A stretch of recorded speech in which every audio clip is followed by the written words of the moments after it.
Highness, Mr. President, whenever you're ready, sir. Turn on my mic.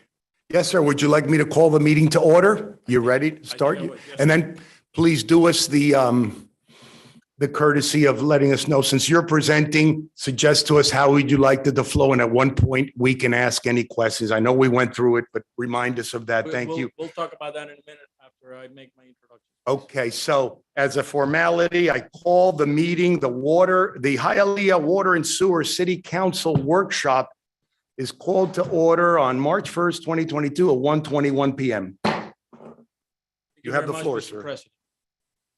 I want to thank all the members of the City Council and the mayor for allowing this opportunity for us to present today.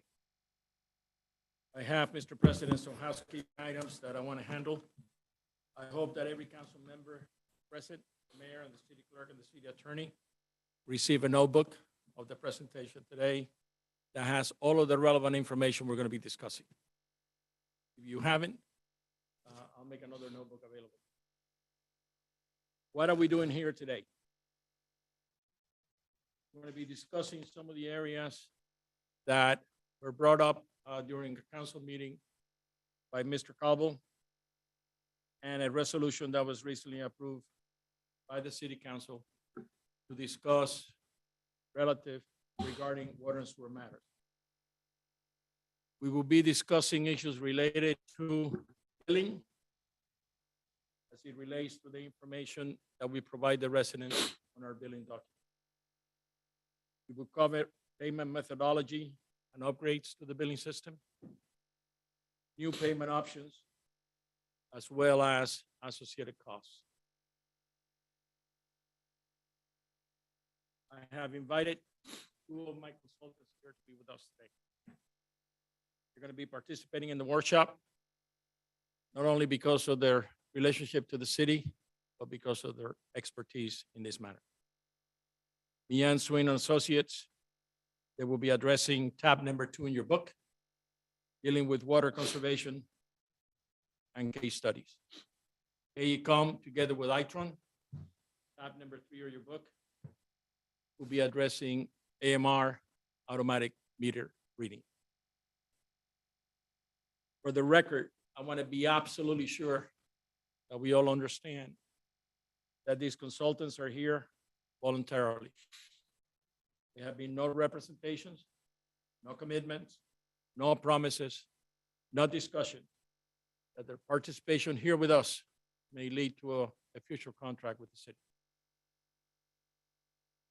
Your book has an agenda, and it's that agenda that will guide us through the day this afternoon.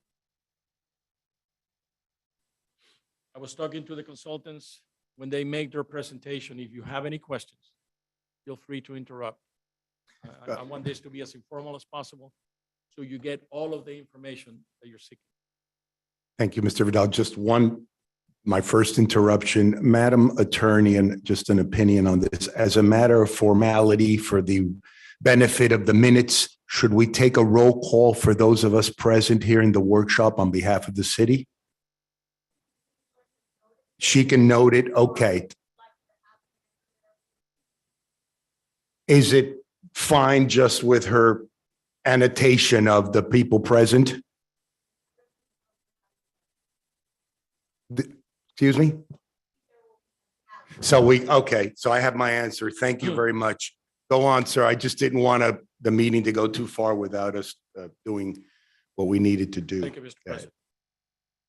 Several of you were present at the Mayor's Community Saturday event last month at Mylander. We got an opportunity during that event to bring the staff of Public Works, and most of the supervisors were in attendance. But not all of you, unfortunately, got to meet the staff. So I brought some of them here today that deal with the issues we're going to be discussing for you to put a name and a face together. So with me, we have Alex Medina, who's the supervisor of engineering. Hello. We have Yireles Coscuyuela, who's the supervisor of billing. And we have Tavi Rivera, who's the supervisor of customer service. Hi, Tabby. I also have Nelson Gonzalez, who is my aide. And most of these people, believe it or not, have been with me 10 to 20 years. Nelson alone has been with me for over 20 years. Ireli started when she was very young. She's been there a long, long time. And I'm the only one what? You're the only one that's aged. Could you repeat your Ellie's last name, sir? Coscuyuela, sir. You- He was, you see, how do I answer?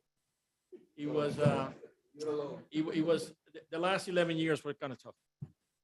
Let me just leave it at that. Our consultants,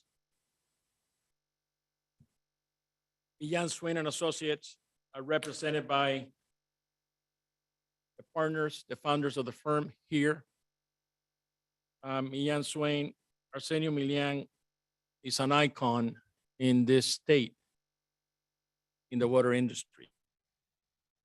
I think the world of the firm. They have been very helpful to us throughout the years, particularly on the financial side of the house. He, not only an authority on water, he was the first Cuban American named chairman of the South Florida Water Management District. And he will be addressing you today in a matter that is dear to his heart, which is water conservation.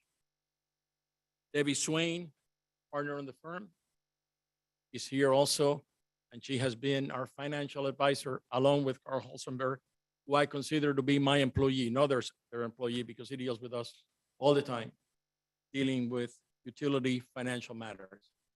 And when we get into finances at a later date, you're going to see them here to discuss those issues. And then AECOM and Itron. I was talking to them before you came in. I was talking to Mark. Mark Blanchard and Pete Hernandez are here representing the firm with their team. Mark and I have been working together for over 12 years, maybe a little bit more. And Pete Hernandez and I have been working together for 50 years, maybe, thereabouts. Long time.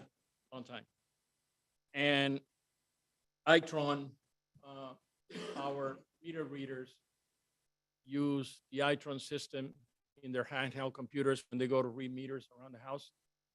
And we've been working with Itron probably in excess of 15 years. They were reminding me that it's more like 20, but it's also a long, long time. And I want to thank the firms for being here today to help us discuss the matters in our agenda. First of all, I want to deal with the bills. If you go to tab 1 in your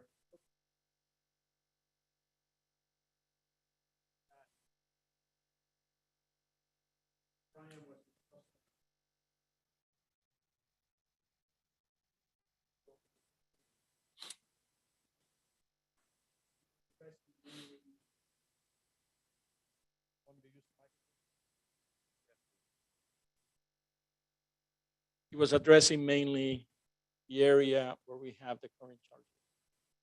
Why?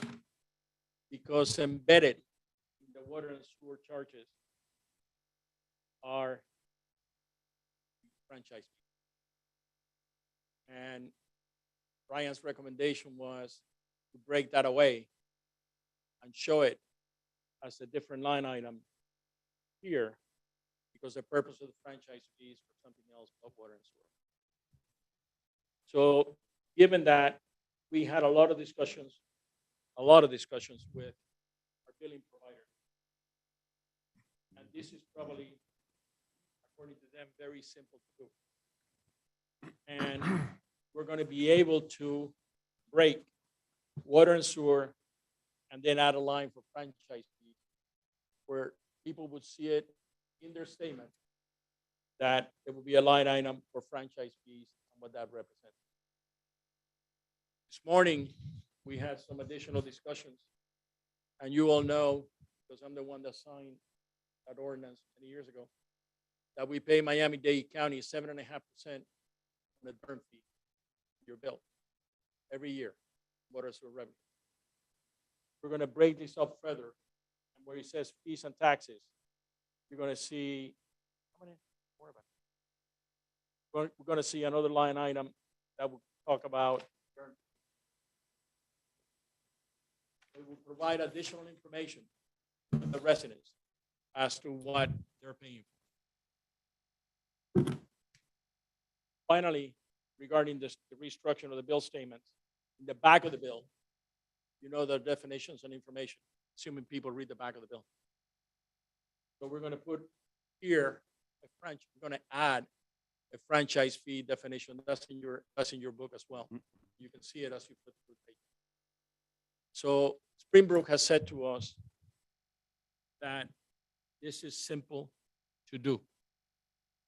It doesn't require, according to our understanding and discussions with Springbrook, it doesn't require any major reprogramming of the billing system in order to break these items up so people can see it. So what we're looking for is guidance, Mayor, particularly from you, if you want us to do this. This was a recommendation that came out of the resolution. This was something that when Brian brought it up, we studied, we went through it with the billing system, and it appears that is doable. So if this is something that you all agreed, we can start working towards getting this done in the next 60 to 90 days, and I'll address that. Go on, Mayor. Armando, I think Mango Ajito is more information to the rate payer is better. I know that I would appreciate the information as a ratepayer of the city. I do have a question. So on that note, on that item, I don't know if I speak for the entire council, I think more information is better. More people understand where money's going and what's being charged, the better it is. I do have a question, which goes to the way I understand we do it now is that we're charging 2 months worth of use.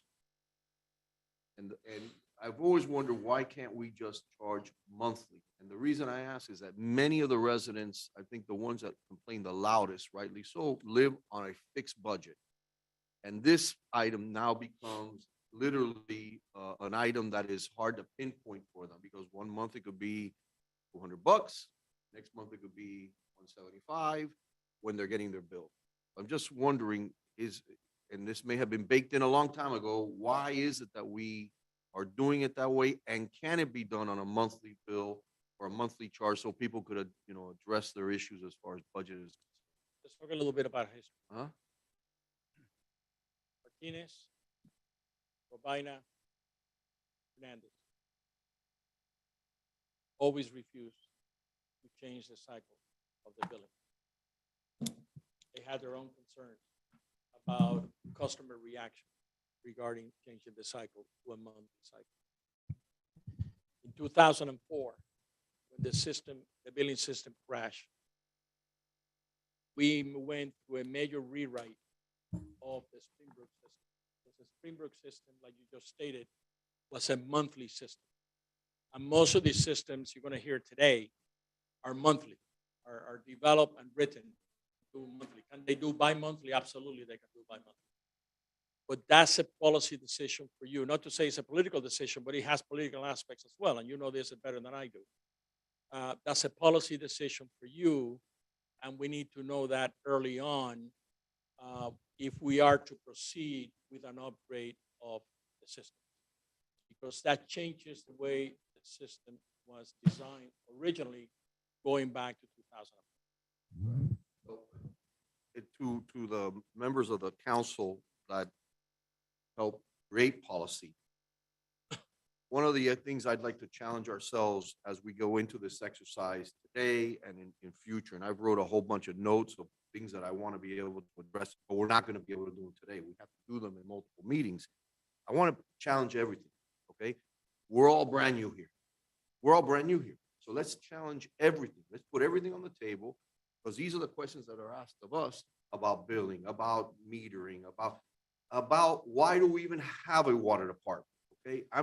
I think there should be no subject that's taboo so that we could address, because at the end of the day, the ones that have to give the face and talk to people is us. So whether it's how we bill, how we pay, where people can pay their bills, customer service, the role, today, I don't think we have Durham and Miami-Dade Water and Sewer.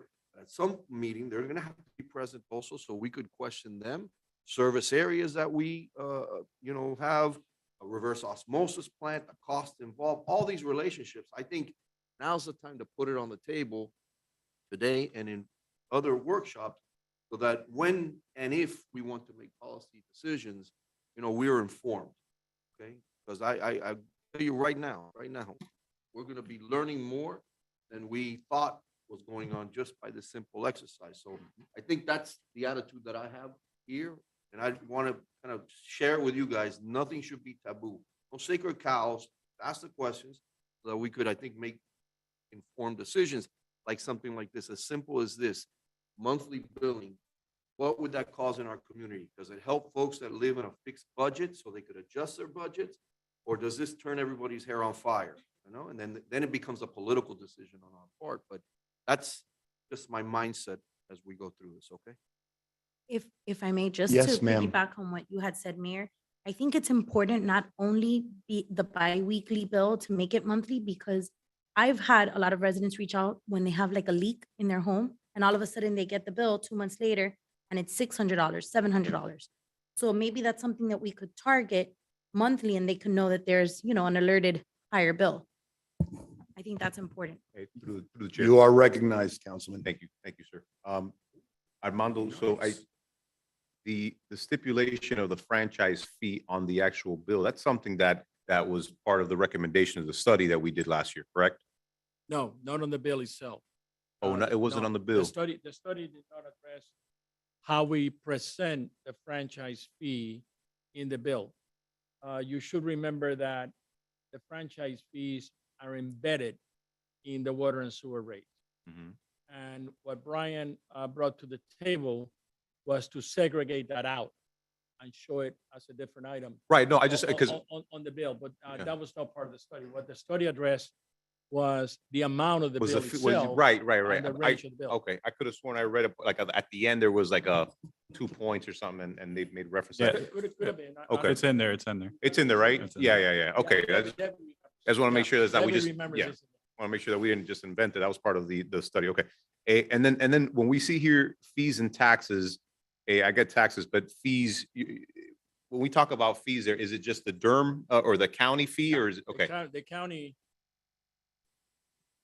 county has an ordinance that was codified in 1995, which I signed at that point in time, requiring utilities to pay a Durham fee, 7.5% of sales. And that's a big chunk of money that we send the county, in excess of $4 million a year. The Durham fee total a year, about a little bit more than that. And that's the way the county funds the Durham activities. Okay. I just want to be clear that under fees, where it's just only the Durham fee. It is a Durham. fee. Okay, got it. All right. Thank you. In your book. Is it okay, Mr. President, for me to continue? Yes, are we, the recommendation when the mayor said, sure, the long hanging mango, the transparency. So according to his recommendation, we will then add, I could see the sample you gave with the franchise fee underneath the fees and tax. So we're going to add a Durham fee as Durham a fee, separate yeah, line item. So exactly. that we've settled that. We're That's gonna okay. talk, we're gonna talk to a. Go on, Springfield sir. Now, we're gonna throw it out.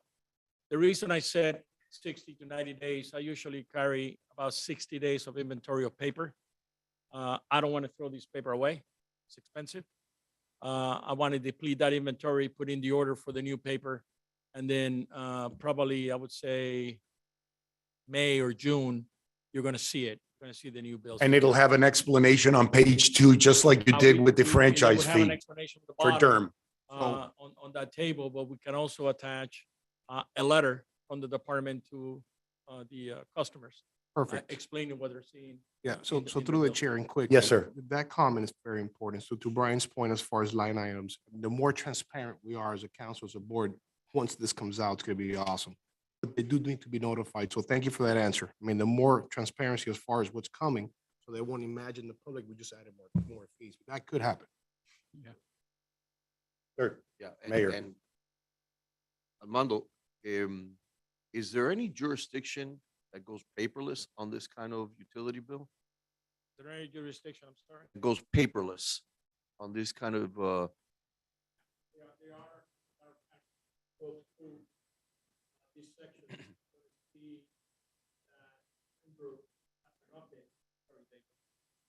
that Springbrook has an update.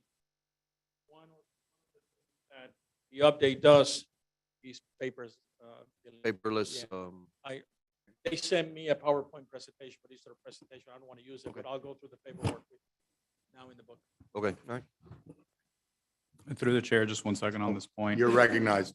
Thank you. Yeah, so I think the franchise fee is good, and then the DERM fee is excellent. I had been on the online portal, which, by the way, it's actually functions very well, where you could see your statement online.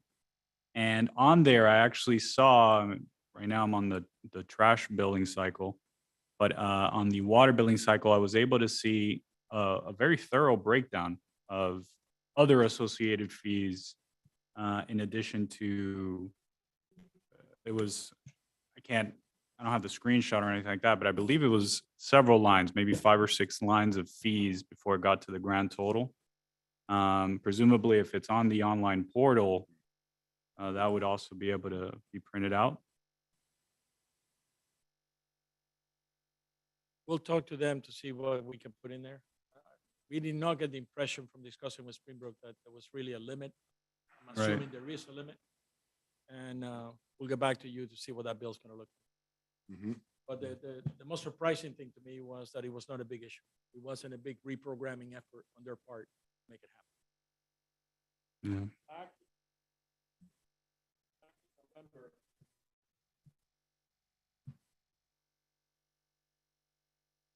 Monica Perez asked us a question on the record that resulted in this pie chart that you see here, which was basically asking, and that we're still on the first half, basically asking, hey, what is the distribution of payments? You didn't ask it that way. It's much nicer.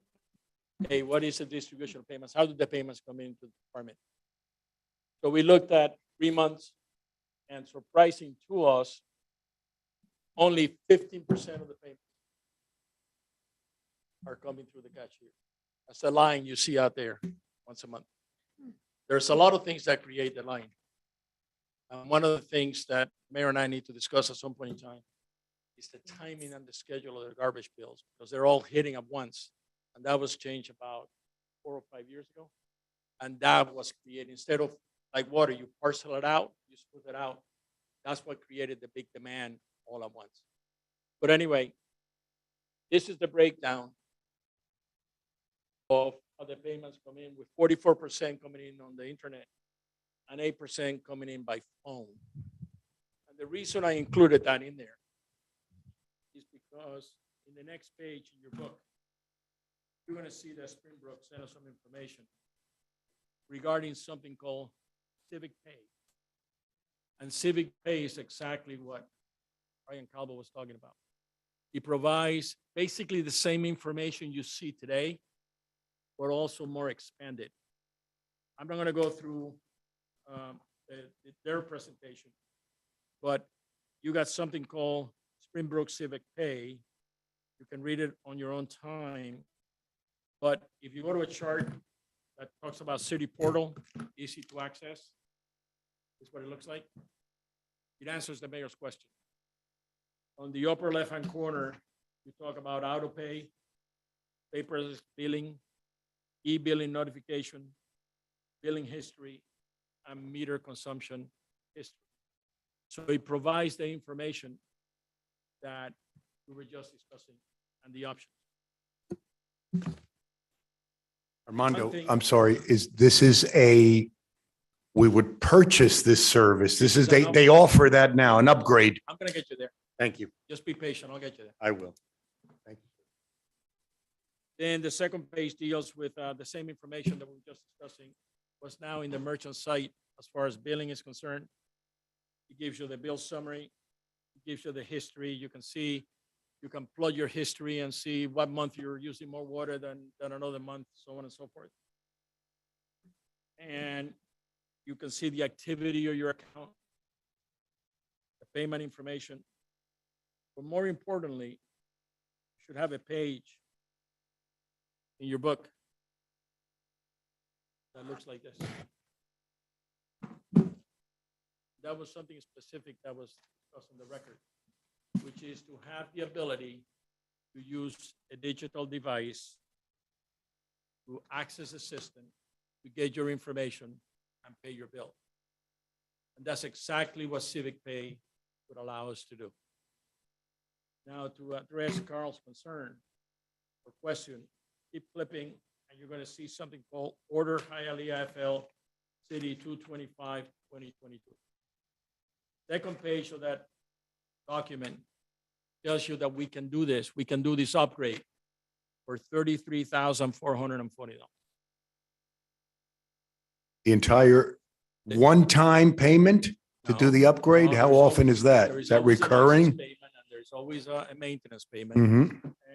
But as far as the upgrade is concerned, the payment up front, in order for us to get the system to do exactly what we've been discussing, is $34,000. It's affordable, right? Well, even if you say today or tomorrow or the next day or next year that, hey, at some point in time, we're gonna do AMR and I want to do an upgrade of the system, or I even want to replace the system.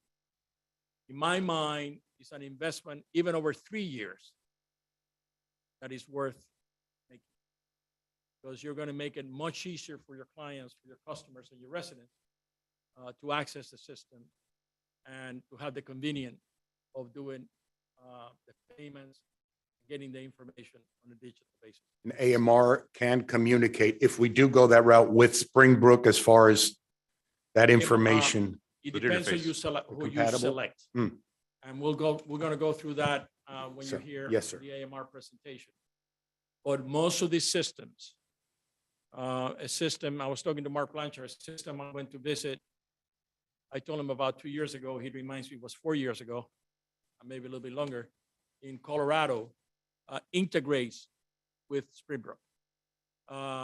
In today's age, most of these systems have their own billing system. They provide basically the same information. So at that point in time, you say, okay, I just want the meters replaced, and you integrate it to the billing system. How much is that?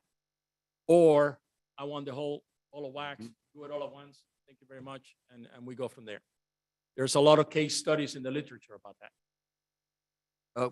Question, Mr. Yes, Mr. sir. President. What stops us today from engaging, and I'm the last guy to talk about technology. I rely on my 11-year-old for technology advice, but what stops us today from paying our bill using a Cash App or Zelle or Venmo? Can I pay my bill like that today? I don't think so. No. Because it's No. not connected to the system. To recognize, sir. I understand that, like, I've paid mine online too, but I'm just, what I see is this evolution where, somebody's coming to do work at your house, just send me the money through Zelle. I mean, checks will become at some point. Oh, there's something called ACH. If I may. Well, I think this almost pays in that same format. It may credit or debit your account, but if you, my daughter, I send her money, she pays her friends through, and I see all these transactions, right? And it's Zelle or Venmo, and there's money going back and forth. And I could see more and more of an evolution. I see businesses now accepting these as forms of payment. It's not cryptocurrency, there's nothing like that. This is just simply platforms that allow transactions to go through. They're linked to your bank. They are the custodian of records, because the one thing that data breaches on these things are the ones that I think I'd be more fearful of. But I guess the ultimate question is, what stops us today from using these payment formats as a way for people to pay their bills? I think Ricky would have to answer that question from an IT standpoint. Right now, what we have is merchants account. Right. And there was an integration between, it's a third-party application. There was an integration between both systems. They're the custodians of record, or say, the whatever the credit card information or bank Yeah, information. they They hold hold it. That's correct. So the other question, besides the billing information structure, is, Mayor, talking that this upgrade is doable and that this upgrade is not really that expensive. And the upgrade that we just discussed achieves, if not 100% of what we want to do with the billing system short term, probably achieves, let's say, 75% to 80%. Would it be worth it for us to bring, because this is sole source and this is the provider we have, would it be worth it for us to bring an item to the council to purchase the upgrade of the civic pay and implement it? I just need guidance on that. Why don't we, Through the chair. this would be my advice to the council Yeah. on this, and then I can see to the council president. I'd like to go through all the workshop portion of this. Let's intake as much information as possible. But I don't have an adverse reaction to what Armando just proposed, because I think many of us want to start seeing an evolution and emerging of technology to make it easier for our residents. But for me, I'm sitting on the council. As mayor, I would tell you, I would like to work through the workshop, get all the information dumped that we're gonna get, so we could then process this as we move forward. Because there may be technology solutions for some of the other things that may come up or that we may raise as we go through this. If I may, through the chair. Yes, ma'am, you are Okay. recognized, ma'am. I would like to see some kind of comparison between the civic pay and what we currently have, just to see what we're lacking, because I usually pay it online. And it is very interactive. You have a lot of visuals, you see the charts, and I would like to know what the difference, besides it being an app, what would be the contrast and the upgrade for paying that 34? And if we would get civic pay, I would be interested in finding out how much it would cost to do the whole city, revamping it with the upgrades in the meters. I would like to see what that would cost. Okay, we can do that. Thank you. Thank you. Councilman Calvo, you recognized? Yeah, through the chair. Yeah, to Councilwoman Perez's point, I think exactly, we already have, I mean, I'm not adverse to it, and I think it is a good path forward. My concern is what exactly changes? Is it more of a aesthetic, sort of, better way to process the information? But we do have the website, right? And people do use it. I think where if we're gonna have an app and we're gonna go down that rabbit hole, I think the real benefit there perhaps would be on the hey, if we got to the point in our city 50 years from now where all the meters were electronic, you could receive a notification. There's a possibility of a leak at your house, check your little flapper in the toilet. The benefit there would be, hey, I can take a picture of my meter and link it to customer service, and now they can come and change the meter if there's an issue there. I mean, integrating not only the billing, the ability to pay, but also the customer service aspect through this app. I think that's where we have to be shooting for if we're going to make these kinds of investments, because otherwise, it looks nicer, and I'm sure the information is more easy to digest, but I'd like to see a little bit more new features, if you will. Duly noted. Sir, you're recognized. Yes, sir. Exactly, because remember, what they want is just lower my, the customer out there, when we knock on the doors, they want us to lower my. Right. So pretty much, I myself, I'm happy using the system. It's pretty Exactly. self-explanatory. I've been using this since my house, so just FYI with that. And this is what I'm sitting at. I think I'm aligned here, too. So transparency is important in the bill part, Mm. but I think I'm happy where we're at now, me. But it doesn't mean everybody else. Yeah, the only thing that's a little confusing, sorry, through the chair, is the, I mean, I took calculus and all, but these line graphs, pretty confusing. I'm not sure. And another question, does the bill go out in Spanish? I forgot. I don't know that. You mean the online portal? No, the actual bill, I'm sorry. Oh. But does it- I don't know the answer to that question. I guess that would be for you. Is there a Spanish version of the bill available? The one that gets mailed Bilingual. out, No, I don't think we may allow the Spanish. or the There's part- portal? There's part of the bill that's bilingual. Is it really? Yeah, I don't think we may allow. part of the back of the bill is Yeah, but I bilingual. don't think we may okay. allow Let me Spanish. see. Yes. Yeah, Never but the know. back Yeah, I of the see bill that. I has see the it. I never- explanation.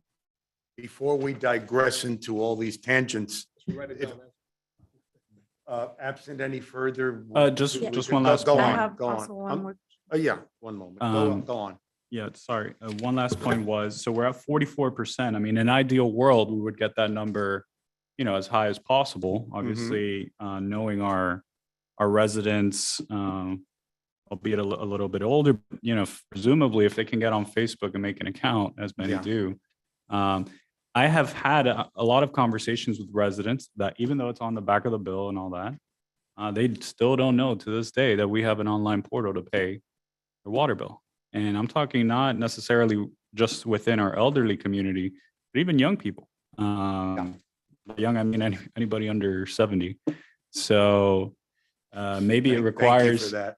Yeah, I mean, if we're willing to spend, $30-some thousand on upgrading the site, we can also, maybe start thinking about ways in which we can let more people know, because presumably if we have more buy-in online, it's gonna allow that personnel that's dealing with opening these envelopes or cashiers or what have you to do other duties. So it's a savings for the city in the end. We need a That's- campaign on this. That's an Sir. excellent point. We were talking about that today.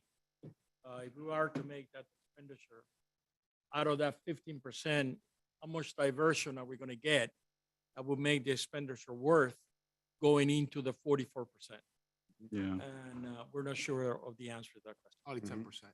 We would have to look at other cities, other peer cities, to see what their experience will be like. Agreed. Madam, Vice Yes, President, thank you're you. recognized. I don't know if you're gonna dive into the portion that says the OPEX meal, the 31%. Are you gonna explain that? Chart. The chart, in the chart, or no? The percent of 43,000 residents that pay through the mail is, have we encountered any issues with that? How long does it, there's no late payments that come in? Because that's a big portion that is still doing it.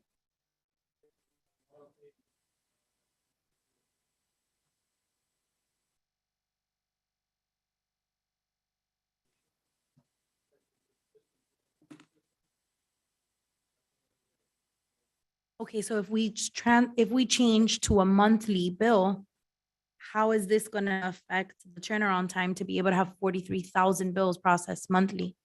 Is that, do we have, Good We would have question. 59,000 bills processed. right, but through the mail, that 43,000, do we have the manpower to handle that monthly That would be. and the we would turnaround have- We time? would have to look at that. I know the turnaround time is once the paperwork and the payment is fed through the machine, it gets posted immediately to the system. So that's not an issue of somebody sitting there and keying. That's just done automatically through the OPEX. I think she's worried about whether it'll double the work now that He they're not probably- he doing it in probably a will. 2-month He pro- cycle. He probably will. Yeah. He But we probably can will handle it? on that basis, but we will have to look at it and we would have to see what kind of resources we would need to, in order to make it happen. Again, we're not making any decisions. We're Hmm. just How informing much ourselves. manpower? Any other the chair. comment from the council? Through the chair? Yes, sir. Mr. President, that completes tab number 1. Okay, one yeah, one moment, sir, in second. case he still wants something from tab number 1. Councilman Calvo, you're recognized. Yeah, so to the point of the mayor of the Cash App, the Venmo, the Zelle, I mean, I'm no IT guru. I defer to our specialists. But presumably, if you have somebody sitting down and looking at water bills all day, that person, if you're having more buy-in in that technology, would sit in front of the computer, open up the Zelle, the Cash App, what it is, and if everybody just put their account number in the memo when they send the payment, they would tag it in the system, and there you go. I mean, and we're talking, how hard could that possibly be to open up a Cash App account and deposit it to the city? I mean, that doesn't seem like rocket science. That's something we can explore. And Ricky? through the chair, right now, what we do is You're pretty recognized. simple. You put the checking number, you put your credit card number, and you're good to go. By the way, let me just add something. Yes, Eh, Mayor. eh, This is something that I've talked about with regards to a lot of different services that we offer. Renting a park or something like that. It just seems to me, in this space, the less cash we're holding, the less cash we're receiving or checks, and it's just going through a Electronically system, right? Everybody uses it from when they go to the hair salon to, their dog. I mean, whatever it is. Exactly. So I think where that evolution is going for a lot of folks. Your gardener soon enough will start accepting it, your pool person, all, and it's just a lot cleaner. So this is something that I've broached to the department on other things that we do, for folks to be able to pay for permits or pay for items that services that we're rendering. So I'm not saying that it has to be the end all, but I just see that's where we're going. So I don't know if you want to add something to that, Ricky.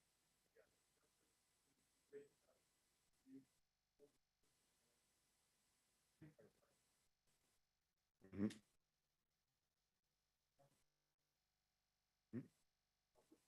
Mhm.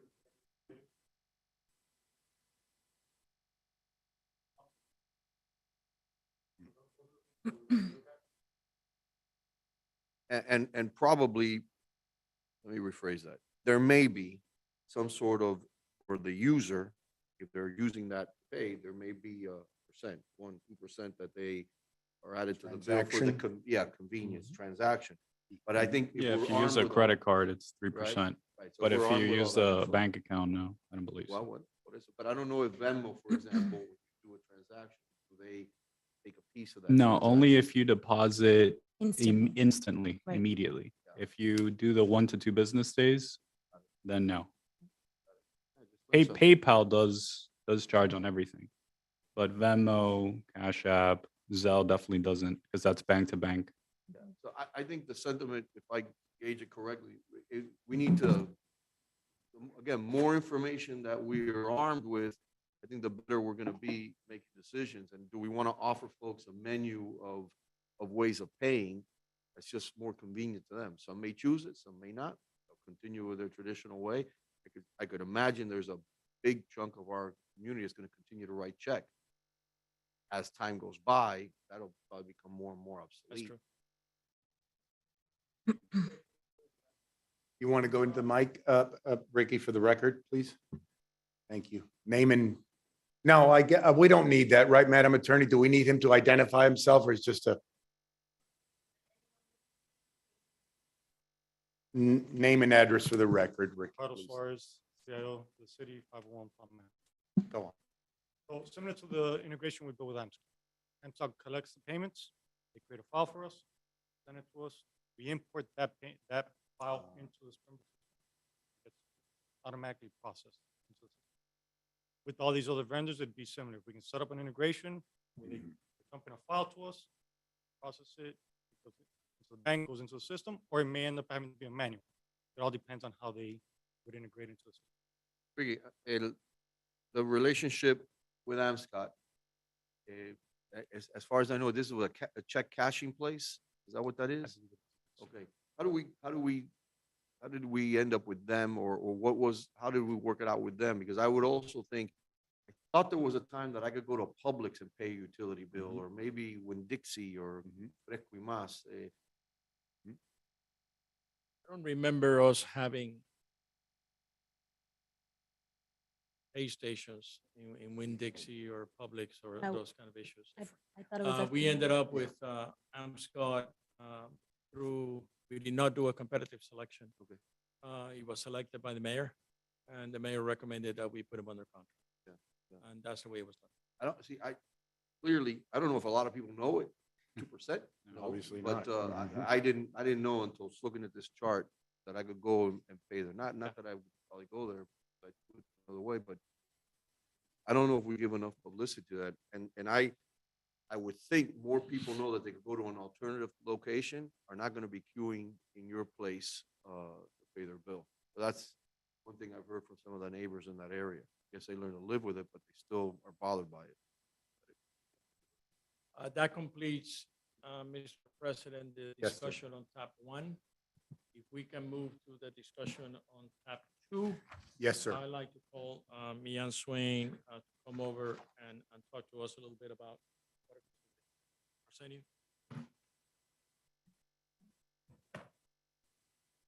Sir and ma'am, if either one of you or both of you are going to talk, when you come, name and address for the record, please, sir. Yes, this afternoon, Commissioners.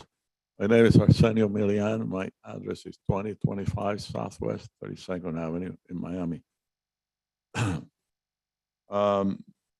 I really would like to commend you for having these concerns about water conservation.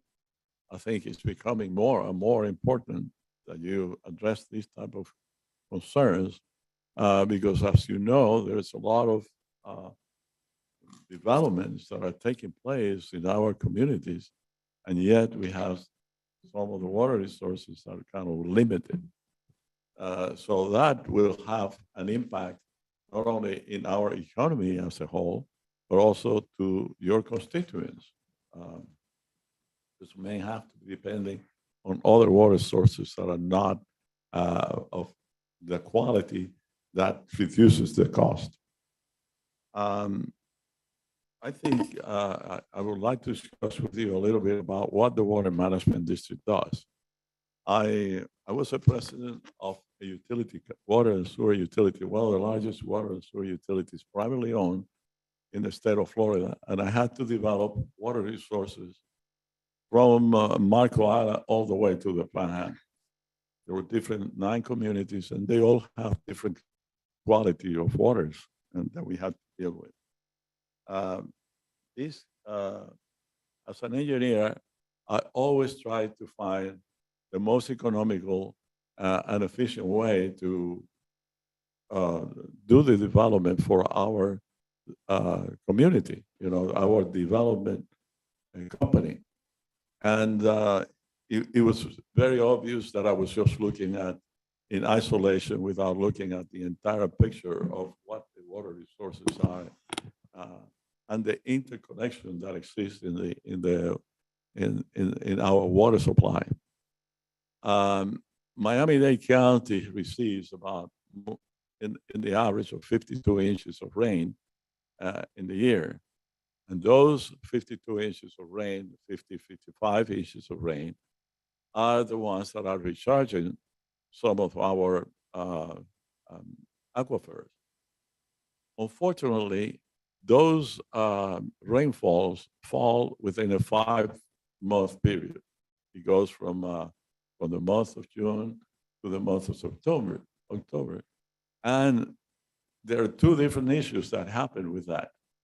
Number one is that if it doesn't have adequate, we have to put restrictions in irrigation.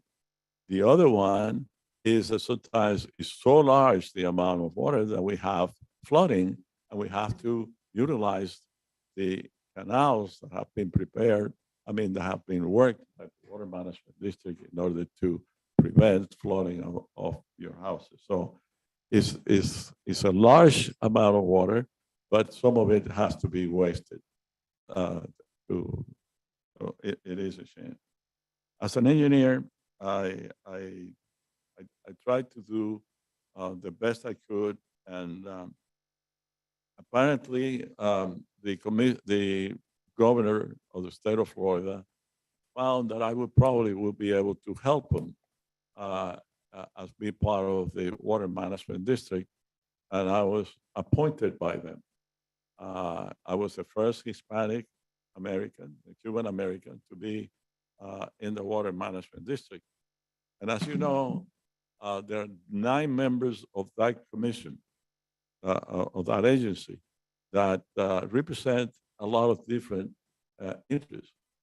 You have the dairies, you have the agriculture with the sugar industry, you have a lot of the developers, which I was representing one because I was the president of a utility company that was owned by a developer. And then you have to protect the environment. So you have to establish certain kind of a balance in those competing, and it was always, it never was easy to resolve some of those, and we had to make very difficult situations, different decisions. The Water Management District is kind of unique. When I was appointed, is appointed by the governor, and your position has to be approved by the Senate of the state of Florida. The reason for that is that the Water Management District is 9 members, And they have, not being an elected official, they have the right to tax the people. It's kind of unusual having a regulatory agency that doesn't is not is not elected and yet have the power to impose taxes to remove. The diverse governing board that existed, the dairy, as I mentioned, agriculture, in view of all of these completely different aspects have to be dealt with. And sometimes you have to make very difficult decisions when you see some of the people that are going to be impacted come and actually, for instance, in my first meeting, I had an older lady that came in and says, "You are impacting our life. We have been doing the dairy industry for more than 4 generations, and you are impacting, you are destroying." So those are the kind of things that we have to be dealing with, as you have to be dealing with some of your constituents and seeing the high rate of cost. The water management district has 4 different pillars that they have to be working with. One is the water quality allocation. Who deserves the allocation and how that allocation is given is not going to be impacted somebody else. They also have the water quality issue and the flood protection. Because sometimes during those 5 months, if you have a lot of water, a lot of rainfall, you have to be able to handle the flood protection. And these canals that have been built have to be controlled. And the water management district really has a very SCADA and modelings that they do to maintain the most that they can to not to affect the property values. I realize that the water resources are interacted. This is one of the things that you don't realize. When I was an engineer, I went and tried to find the most economical and way to provide my company to provide water supply for those. And I was looking at it in isolation. When I became a member of the water management district, I was able to realize of the interconnection that exists in providing and bringing the water to Miami-Dade for and sewer. Even though we have the 52 inches of rain, that is not sufficient because it's happening in a very short period of time. So you have all of this is coming from the Kissimmee River. It goes into the Lake Okeechobee, where there is a storage.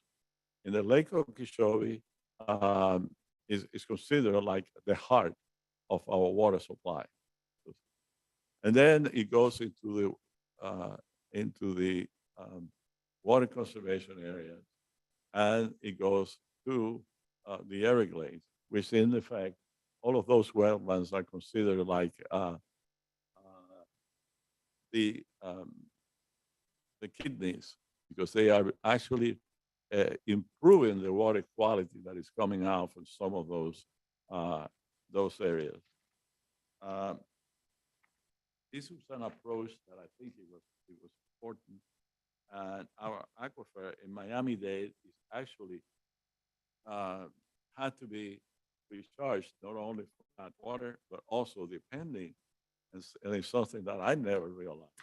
It depends also in whatever is happening to the north of us. Balances, which is important, and as I mentioned, the rain is only on 5 months of the year, and sometimes it's less, and sometimes it's in excess. So that Debbie is going to be kicking me out soon. I need you, I'm sorry, just to make it, Mr. Milian, I apologize. I could sit and listen to you for hours, but for the benefit of completing our first meeting, I'm going to limit the presentations to 30 minutes. So between both of you, it's the same person you have till 2:35. So don't rush, but try not to go beyond that if you can. And I apologize in advance. I'm looking at your clock. Are you looking, is that the right time back here? And I, Wow, that doesn't happen often. Let me And, see. Okay, let's I- see. I will Thank you, try. sir. And again, go on. Sorry for the interruption.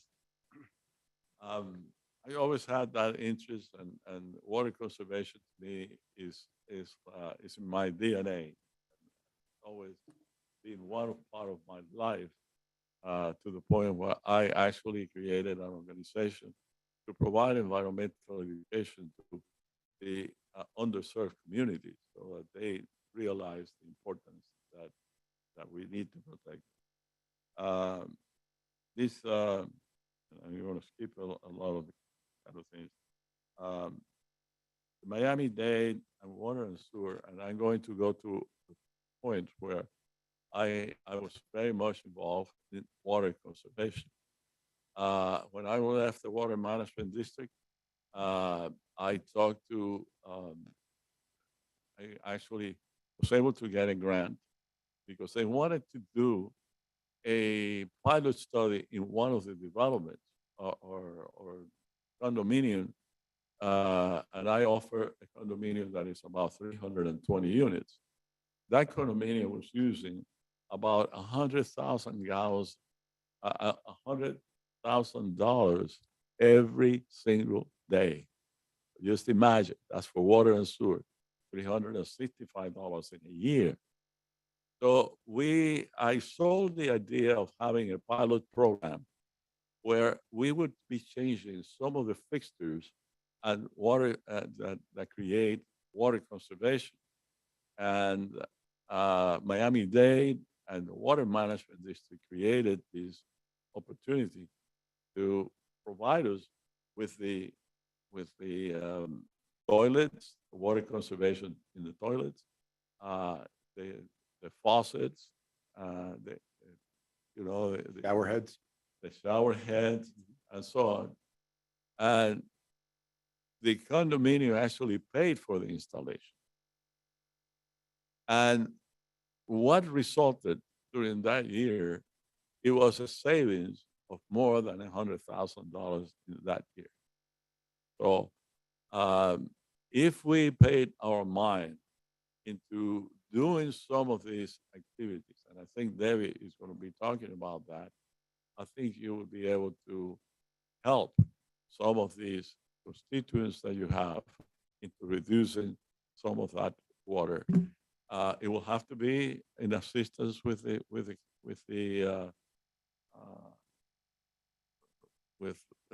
city of Hialeah, and because in that case was the county who actually provided the funding, and it was quite a success.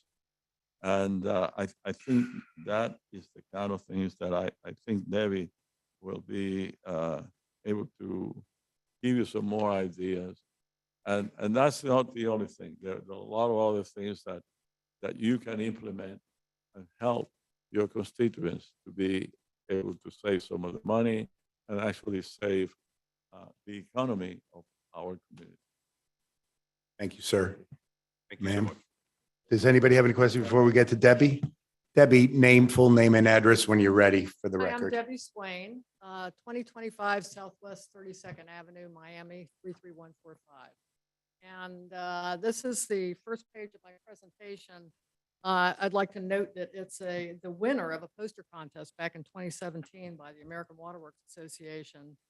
Mr. Melian gave a great talk about the benefits of water conservation on the environment and on our economy. And his anecdote is a great kickoff to describing the great benefits to individuals by reducing their water and sewer bills. Next slide. To do that and to present something to you, I've looked at what other agencies and other municipalities are doing. I looked at EPA, the Water Management District, Miami-Dade County, North Miami Beach, Boca, Melbourne, Safety Harbor, and Wellington. And I did that to see if there is some things that we could learn from there that might be something that the city of Hialeah could implement for an award-winning aggressive conservation program that benefits your constituents. Next, EPA. They have an incredible program called WaterSense. They've got products that they evaluate. They form partnerships with other organizations and companies. And the next page has got some images of some of the information they have in their WaterSense program. And I did in your books, you should see a couple of them that I printed out. One is test your WaterSense. For example, did you know that it's better to irrigate your yard at different times than during the day, et cetera. So this is that's a great little test thing that you all might look at. And by the way, it's geared towards children, but pretty good for adults too. Where are the answers? Exactly. That's where I go you to know what? first. You know what? I printed out the answers for myself, but it ends up I knew them, but the explanations are really great. You know, when is the best Okay. time of day to water your lawn? Well, there's a reason why it's better not to do it at the hottest time of the day. It's intuitive, but we all know that. Councilwoman Perez, who's the teacher of the group here, is gonna make us take this test at some point. I want you to know that. And Great, grade then them. I'll That's the give you worst I'll part. give you the answers. Probably not. And there's some really great, kids stuff that they have, flyers that you can download from their website. I love this program. The Water Management District has some really great stuff also. First of all, and this is on the next slide, they actually have a model ordinance to help a municipality to implement imposed water restrictions and what that ordinance might look like. They have a water use calculator. You can estimate how much you're spending on water. They have informational material and they have a water conservation grant. So yes, that next slide is an image of part of their ordinance template. And then I also included on the next slide an image of this little document, and it should be included in your package. I love this also. It's very friendly on the eye. It's compelling. People will look at it, read it. Great source. They also have, like I said, grants. Mr. Millian described the program that he had at his condominium, and that was funded by the Miami-Dade Water and Sewer Department, but through a grant from the Water Management District. It was done with all of those groups. Miami-Dade County, they have rebates and free devices. If you put in a water-saving toilets, faucets, and shower heads, they actually give a rebate for those. They have that available for individuals. They have it for businesses, hotels, and they have a lot of informational material. Miami-Dade County implemented a very aggressive conservation plan about 15 years ago. And it's been so successful that it's reduced the demand that they were able to delay projects that they had in the pipeline to increase water supply. And they have actually saved about 15 million gallons per day as of now, and they have a goal of hitting 20 million gallons per day total savings through this program by 2026.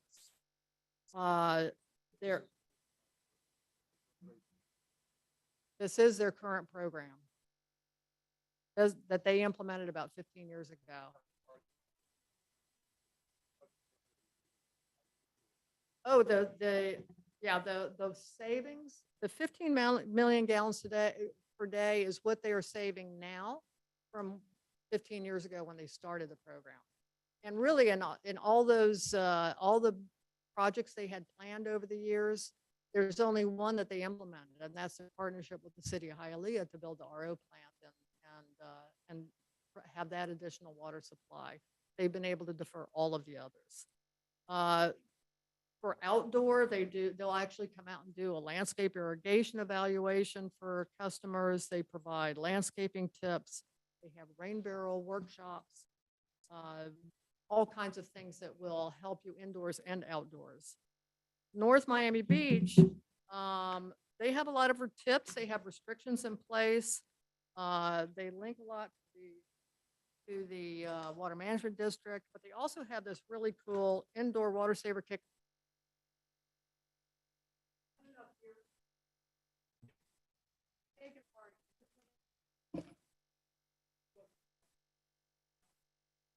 That it includes a shower head, kitchen and bathroom faucet aerators, which some people that I know take out the restrictors out of the faucets when they come that way.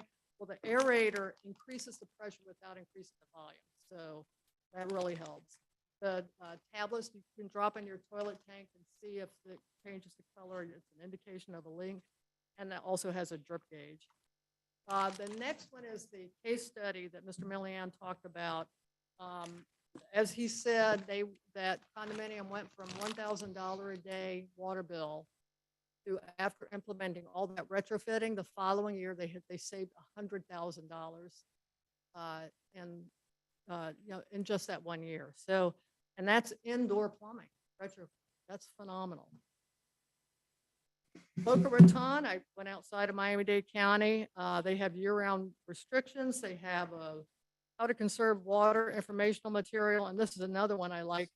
This is how I learned that it's better to use a dishwasher than to wash by hand. So really great tips on that. That's also in your packages. A copy of that flyer.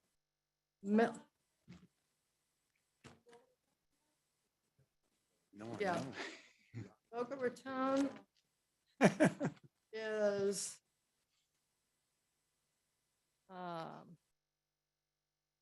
after my Miami Beach. Yeah, I talked about Miami Beach, the Miami Beach condominium, and then Boca Raton, and then there's an image of this flyer, and which I included in your package. Lots of cities have information. There are, of course, everybody's got their own way of doing it, but and it's a little bit repetitive among.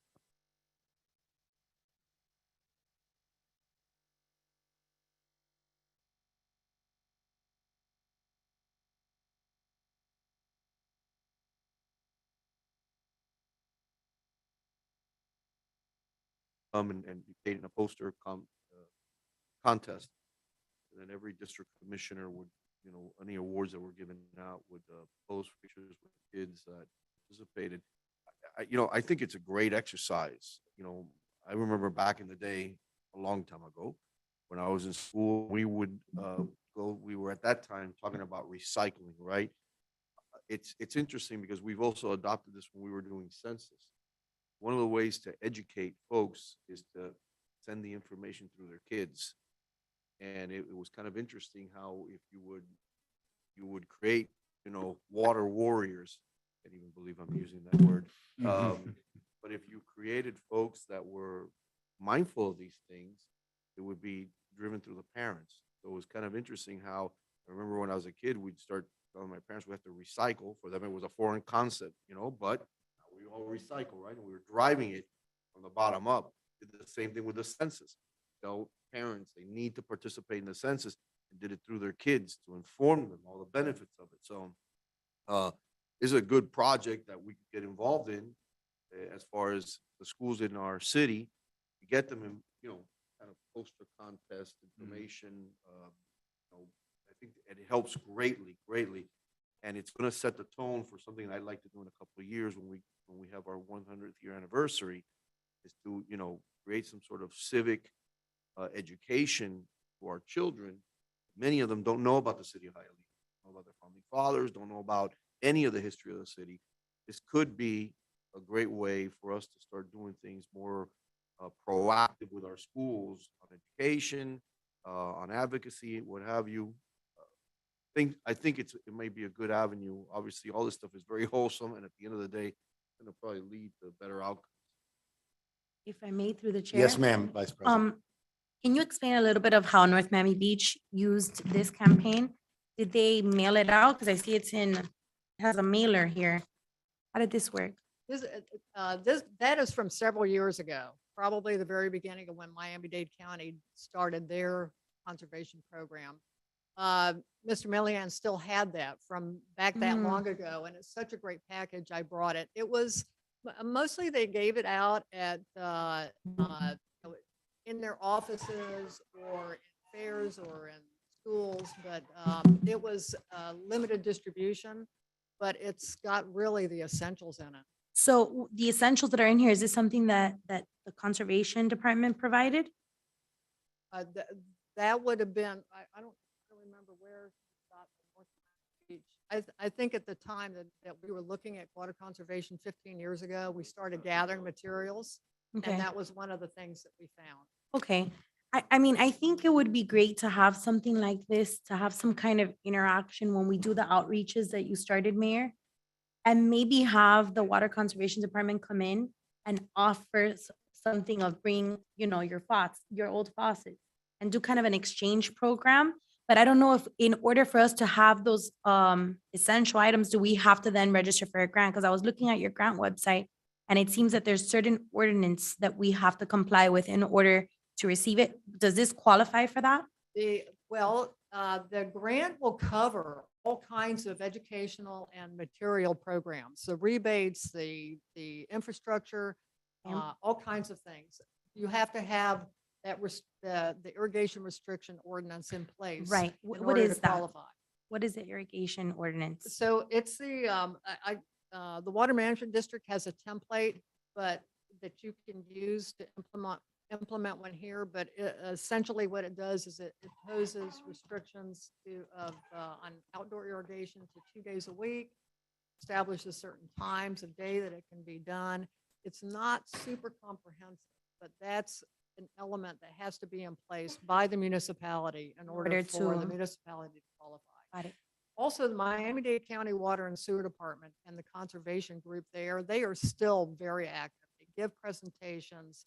They do, even now, they do like shower head exchanges, that kind of thing. And so that's a good group to connect with.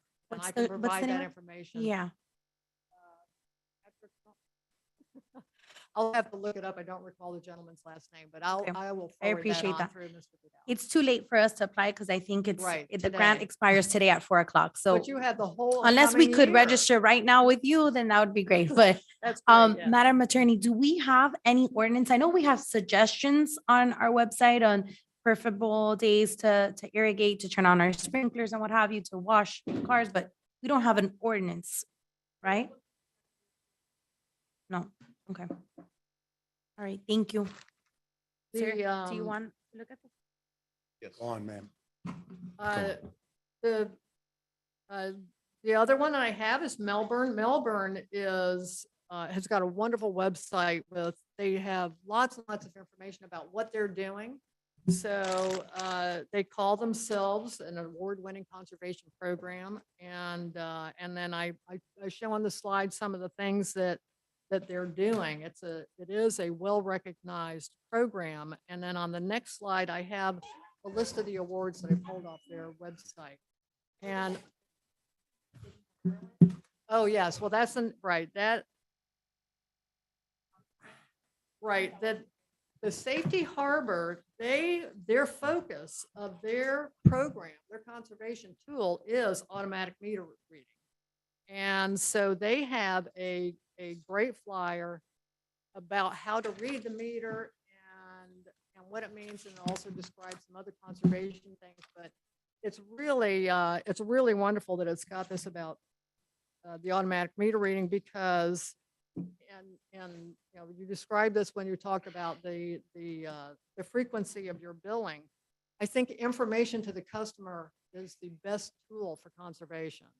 And we want them to conserve because we want them to have control over their water bill. There's a way to reduce their water bill, water and sewer bill, by their own conservation efforts. And, it's bad, that you have customers that don't know whether they've had a water leak for 2 months. And most of Miami-Dade County residences get billed every 3 months. So it's even worse. I myself had a had a hot water leak that I found out when my propane tank ran out after a couple days. And if I was relying on the water bill, I may not have known for months and months that I had that leak. The other one that's implemented a meter reading, automated meter reading system is Wellington, and that's the next slide. This is just an article from the Sun Sentinel touting that the automatic meter reading system was going in place there. And then finally, I wanted to tell you that all these things are going to be tools that you can use to implement your own award-winning aggressive conservation program. You have to first implement the ordinance that imposes year-round irrigation restrictions. And then next slide, the consumer education program, which you can incorporate information about the irrigation rules, Florida-friendly landscapes, water-saving tips and materials, provide either through exchanges or some sort of coordinated rebates, conservation fixtures. And then next, you could seek the grant funding from the Water Management District. That's a great way to fund a lot of these programs. And then finally, you can implement other city initiatives through capital improvement programs, high recovery operation at your water treatment plant, which I'm sure you're already doing that, leak detection, et cetera. And then one of the biggest things is to really assign somebody who's your water conservation champion. A person on staff is going to take this on, be it in Armando's shop or a special group, but preferably Armando could have that in his area so that he can coordinate all the activities that are associated with it. This again will help customers reduce their bills. It'll put it in their hands, and hopefully we'll see some awards on your website in the next couple of years. If I may, through the chair, Yes, ma'am. I have a quick question. As part of your grant opportunities, do you ever offer the metering systems that offer the continuous reading Yeah, of consumption information? No? I'm not the water management district, so I don't, that's not my grant program. So But through the grants, have you Yeah, noticed if they I offer haven't- those? I have not. That's not to say it's not there. What I've seen mostly is more things like infrastructure improvements and educational materials. But I'm not saying it's not there. I just don't have experience. All right, thank you. Thank you so much, ma'am. Thank Any you. questions from my Thomas. colleagues, for Ms. Miliano, Ms. Swain? Was it Swain or Swan? Swain, thank you so much, Ms. Swain. Very, very helpful. And we have the material that you provided so we can delve further into it. Thank you so much. Thank you. Thank you, ma'am. Thank you, both of Thank you. you. Armando, the floor is yours. And just to follow up, you said you were going to send us some information that we discussed. All right, thank you. Great bullet Yes, points. Thank Go you. ahead. Mr. President, next up, Madam VP will be in charge if I come back for a moment. Thank you, sir. Welcome.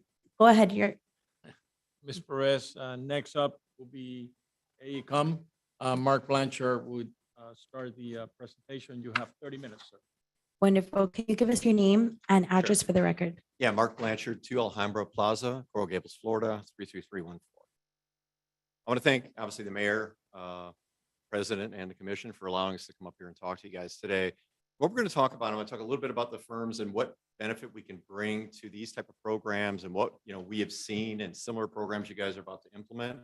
We're going to talk about really what AMR is, right? And kind of walk through the steps of how to implement, and then really take you guys through the technology and actually the installation, operation of these units. And then we're going to finish up with going over what we've seen in other major programs at major cities across the U.S. So AECOM, guys, we're the largest engineering firm in the world. And what that means to you is that we're going to bring you a lot of different examples, not just here from the United States, but globally, of how these systems can impact your city. And I think that the next slide is Itron. Itron is one of our partners, and the technology that they bring to you guys is absolutely amazing, right? And the one point I want to point out on their slide is that they have over 65 million meters that have been installed. So you kind of take that and see what they've done with that kind of technology, how it's advanced over the years. and how it can help you kind of go forward and what you're trying to do here. So the next one, if you, the next slide, please. And I'm going to turn this over now to Samir. Samir is going to open up and really walk you guys through what AMR is and how that process really works and the benefits it's going to bring.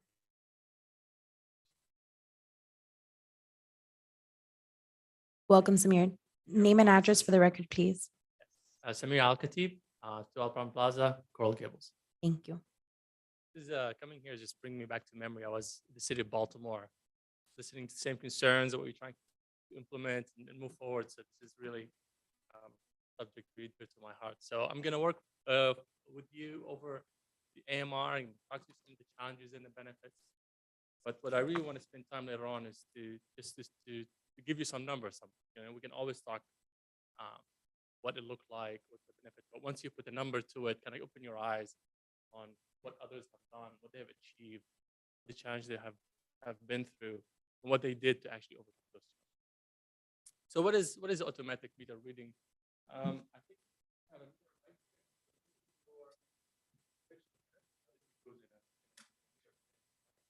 and a dial on it. If I'm inspecting. Mhm. Right. Mhm.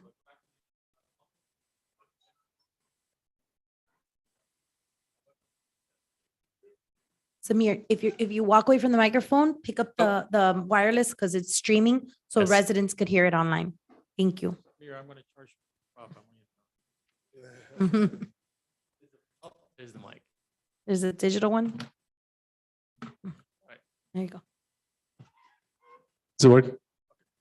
So, but what happens is that if I'm an inspector and it's too hot and I'm really tired, and it's happened in the city of Baltimore where I was like, it's too hot today. Let me see. Yesterday I did last month at 200. I'll make it $202. Okay, I'll go. Right. So what we're trying to do here with the AMR is that this is your the meter. An AMR is a piece of equipment. It comes on your meter, and what it does is measures flow in real time. Mhm. So how it comes to your meter, and has a transmitter that reads the dial and provide a wireless reading for the inspector. So whether it's a drive-by, walk-by, and some of the more advanced meters would have a wireless too, like a cellular connection. So you can actually have that connected directly to the cellular network, goes to the cloud, goes to your server, or whatever you store the data, and that goes into your business system as well. So automatic. So just to be clear, do you swap out what's on the top of that? What? You don't actually swap. What you do is basically you have to replace this lid, the plastic lid, to Oh, make it okay. easier to have the wires to go into the meter Okay. that reads what the meter is reading. And you have the flow measurement. I'll show you in the next slide. That right there, that device that goes on the Oh, on the top, I see. on the line that goes through the meter, that's the one that measures the flow. And does that device have then the Wi-Fi, the wireless? Yeah, some of them would have that transmitter that could be either person can do it by drive-by, or it could be there's the next generation ones, but you can do the wireless networks, or you can switch it to have also someone to walk by and do it. So it's up to you how you want to do it. The technology is there. What I really want to focus on today, the benefit mostly is from the data that you're collecting, right? So that was in essence what the AMR is basically providing you with access to that real-time data, and it also allows the customers to know if there is a water leak, because it's measuring the flow in real time, measuring the usage in real time, and it allows you to go out and address the water leak, whether it's on the private side or on the public side. And when you have that access to that data, and provide it to the customer, they can see is they can monitor their usage from not month to month, but also from season to season, and see, okay, well, in the summer, this is how much I am using. In the winter, this is how much I'm using. During spring break, this is how much I'm using. So it really allows them to kind of monitor how much they are using. This is all because you have access to that data. One advantage that you can take is you're going to be out there and doing the equipment is really mapping your water infrastructure, mainly the meter and the service lines, because you are already out there installing the equipment. And when you're there, having access, getting the location and account of all those water meters in service and put it back in your GIS system, that allows you to have an account of your water services and meters, and also put it in your asset management system for OAM. So when you have people go out there to do work on some specific asset, you can track it, see where they are, what they're working on, and then when the work was done. So now, okay, well, it worked last month. Am I going to come back for another year? Depends on your OAM cycle. Next slide. Talk about some of the challenges. So there are many challenges to implementing AMR systems. Some cities have older infrastructure. Some cities have new. There's implementation, permitting, and access to the meter if it's on the private side. But one of the biggest is the education piece, public outreach, education, how these things works, what are impacts you're going to have, and what is the difference is going to be, and letting the customers know upfront during the planning phase, pay dividends during the implementation phase. So with that, I'm going to stop here because I really want to focus on City of Baltimore and WSSC, so I can give you some numbers, and I'm going to turn it on to Itron here, our partner, to talk about their implementation piece.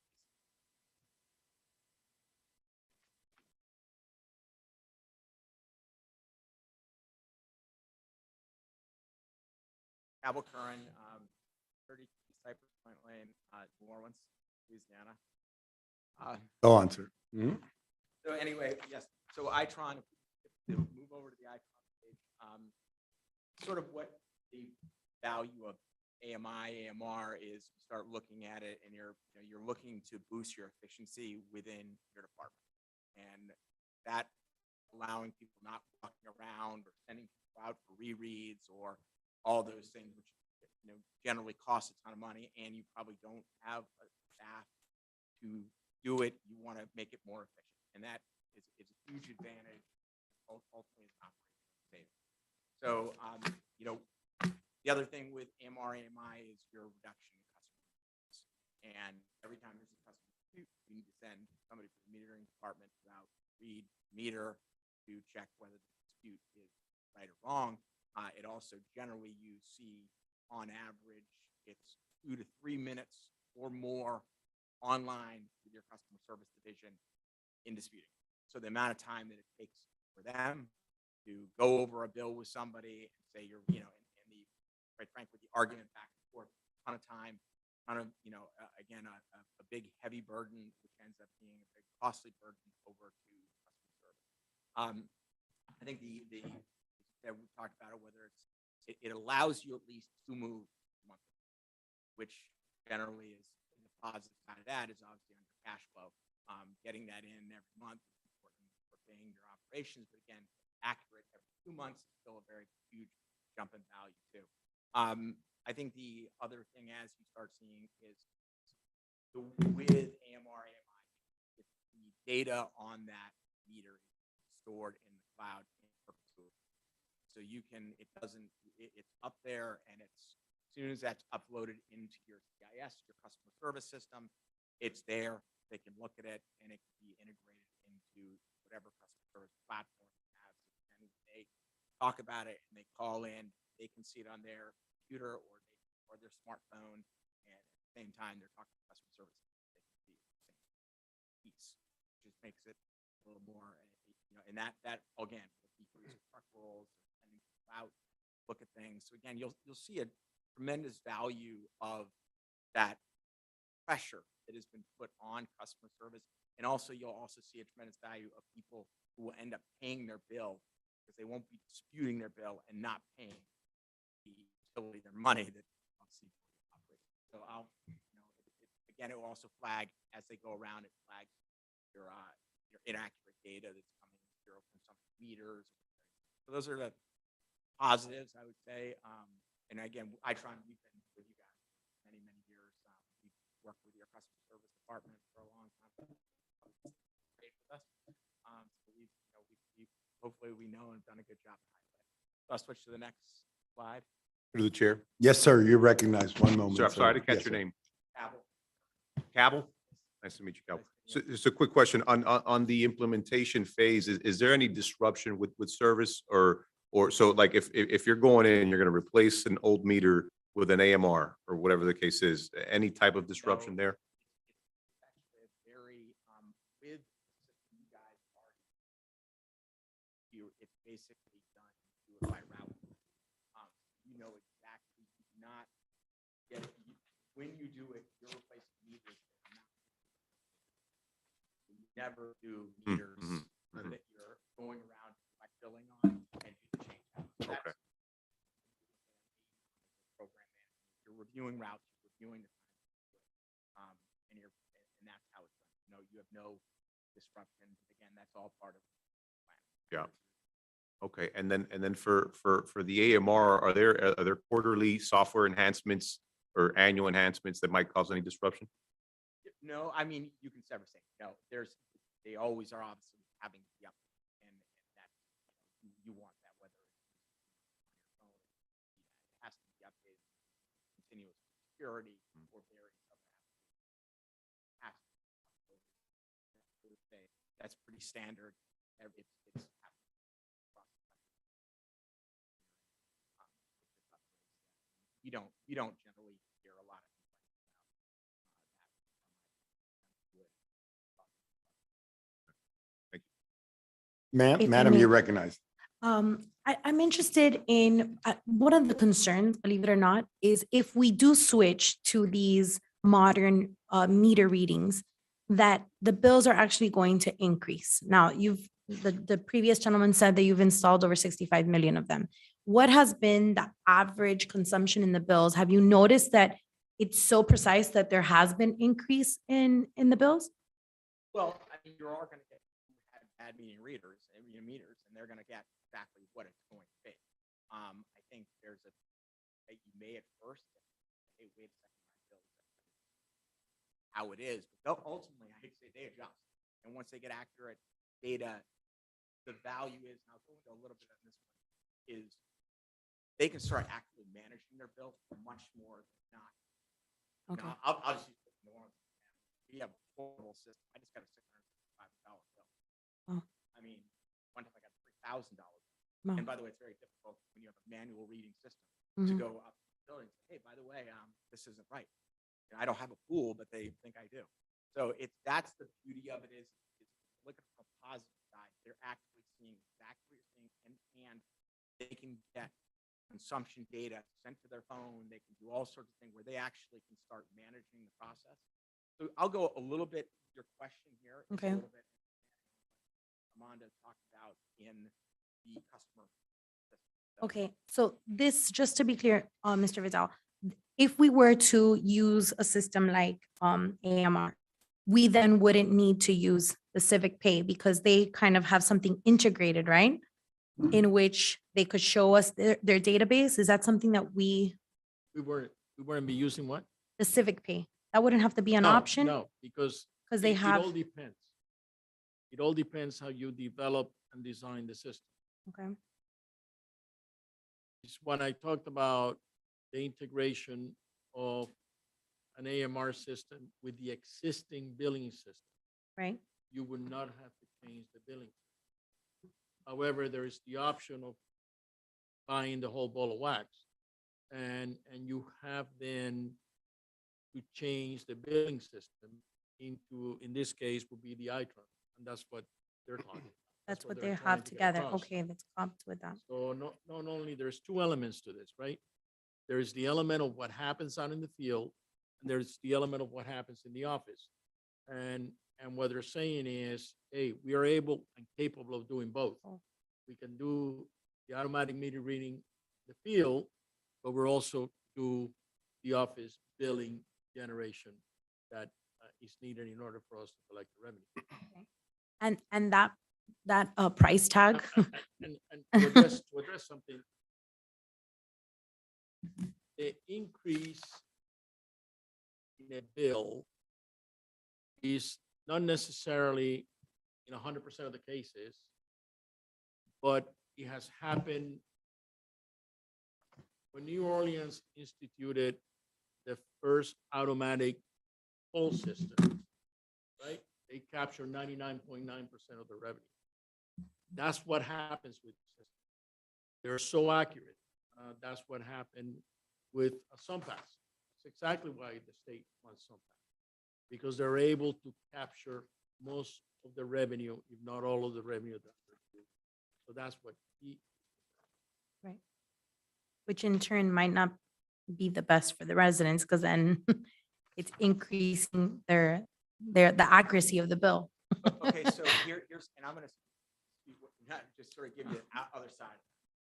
When you don't have people paying their, and you don't, it increases the operational cost of the utility.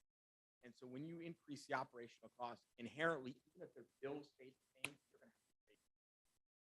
But ultimately, even if you have bad meter reading, if you're not paying the utility the money, that means they're gonna say, hey, I gotta increase the bill. And so ultimately, it's gonna be other people suffering because somebody just didn't, they don't want to get an act. But what happens is the other people are really subsidizing those Right, people they're that don't pay the subsidizing bill. That's people. exactly what takes place. Exactly. Mhm. Exactly. So Right. you're looking at that and you have Someone to, else is picking up the bill. somebody else is picking up the tab. Right. Yes. And again, you have to look at one of the things we're looking at now is with this sort of more interactive system, you can look at your stuff and say, hey, you know what, I got X dollars left. I prepaid it. I got X dollars left on my, just like you do with Starbucks. Mhm. You start seeing, you know what, I do this and I'm not going to go this week because I only have X dollars. You start having that tremendous control over your stuff as compared to, I get the bill, I'm not sure what it's going to say. Oh my God, look at how much I'm doing. I never knew this. So I think that's what we, and we'll a little bit where we started looking at a little, what you are doing. We realized that billing integration with the Itron system was becoming more and more prevalent for us. Okay, addressing Mexico City, who has a tremendous population, install a system that is unique. And then I looked for the meter, but I can't find it in my office for you to see it. The meter is an automatic meter. You put it in your box, and then you go into a site and you charge this credit card. You say, I want to spend $45 worth of water today. You go to the meter, you swipe the card, you wake up the meter, and then the meter at $44, there is a message that goes back, tells you, hey, you only got $1 left. You need to replenish your account.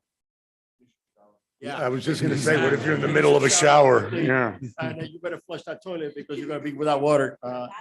So there's a lot of Wow. options. There is a lot of technology that is available and it changes quickly, like any technology.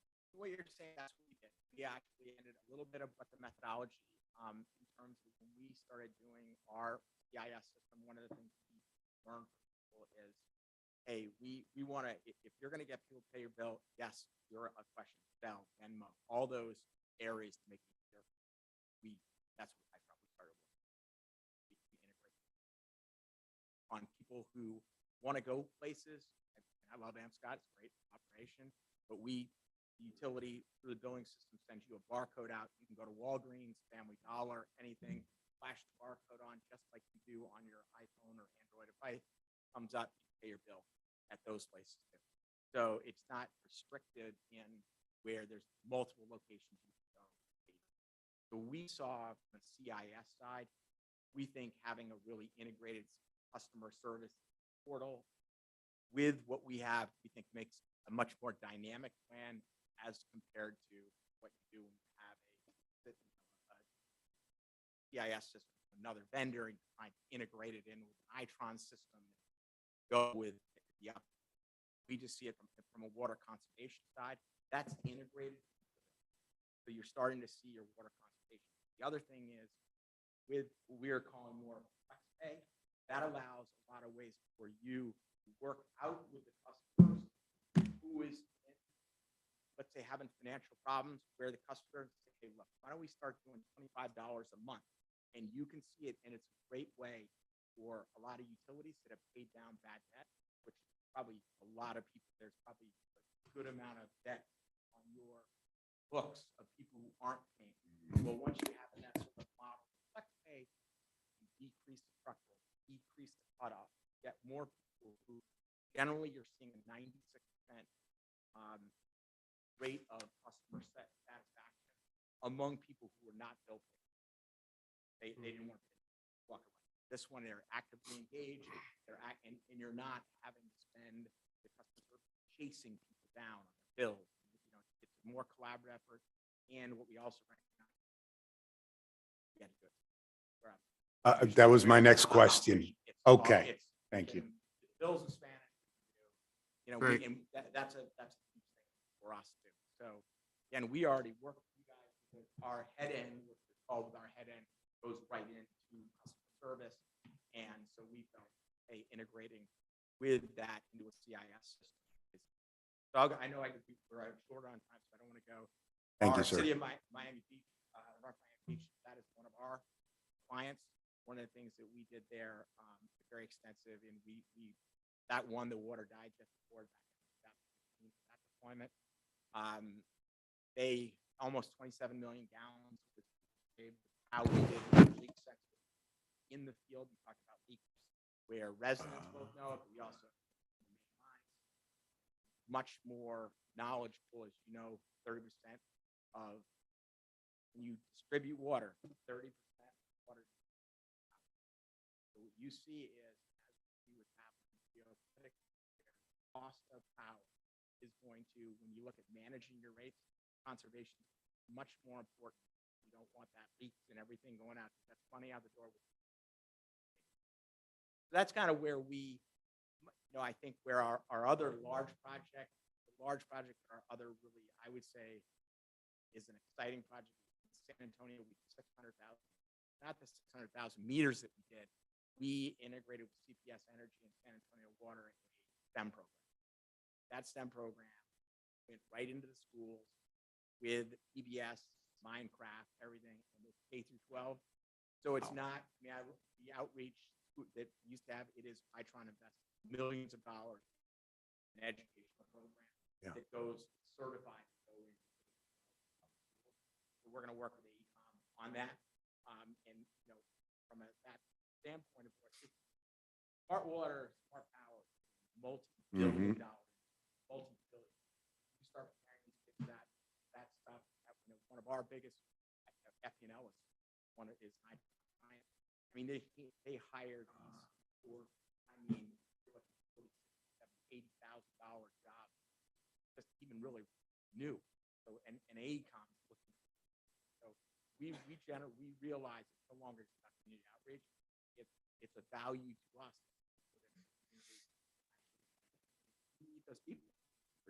So that's Before you go, from an operational standpoint, I know you can do it with a satellite-driven system, but do you all have the ability to shut off a system from the base without sending anybody out, and then waking up the system when they come in and pay? Yes.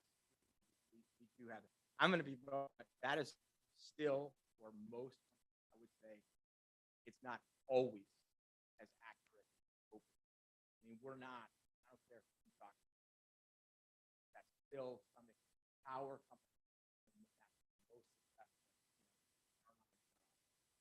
Yes, I would say it's a good tool. I wouldn't say, wow, kind of have its down.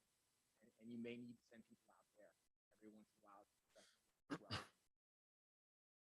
Anybody tells you it's going to work flawlessly, yes, we have it, but again, still paying. Yeah. Through the chair. Yes, sir. So how much is this thing going to cost us?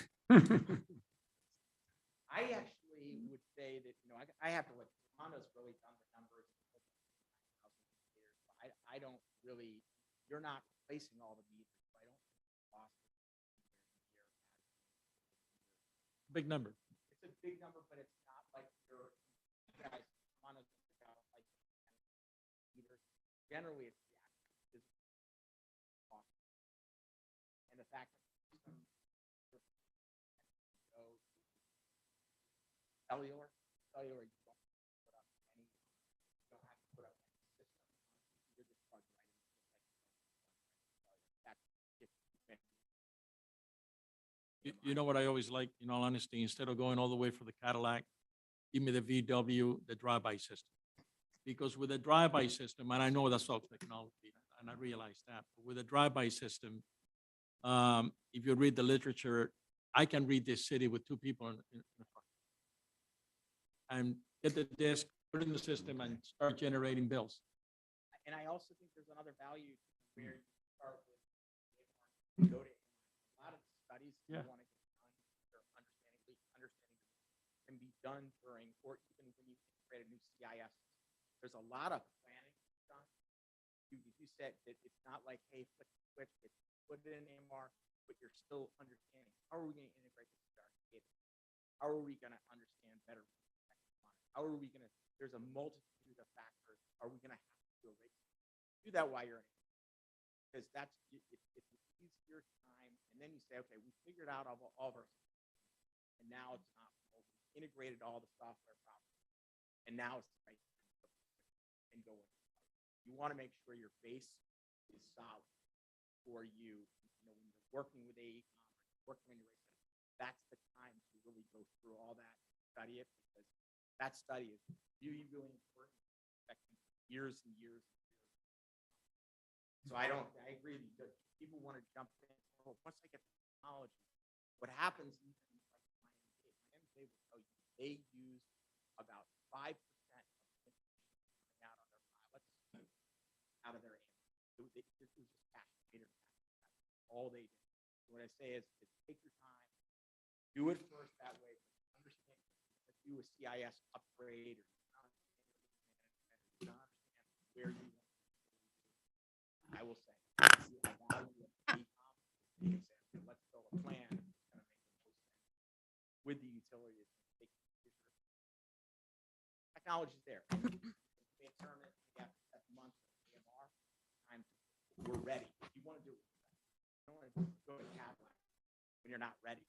You know, you're still you're not ready. You say, hey, look, we want to do all the things to make it ready, and then we say, got everything done. What's the But- skill? One what's the moment, skill- one moment. Oh, I'm sorry, Armando. You go ahead.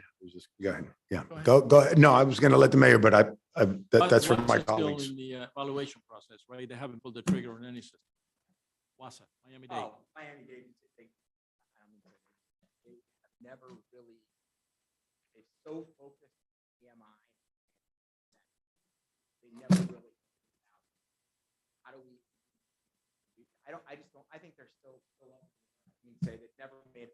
Because what happened to us when we started working with AECOM, Mark says 4 years ago, whenever he was on this special topic, we decided to wait for Miami-Dade in order to capture the economies of scale. You're dealing with a much larger system, so you distribute the cost in a bigger number of people, but they still haven't done it. They haven't finished their demonstrations. We can't get data.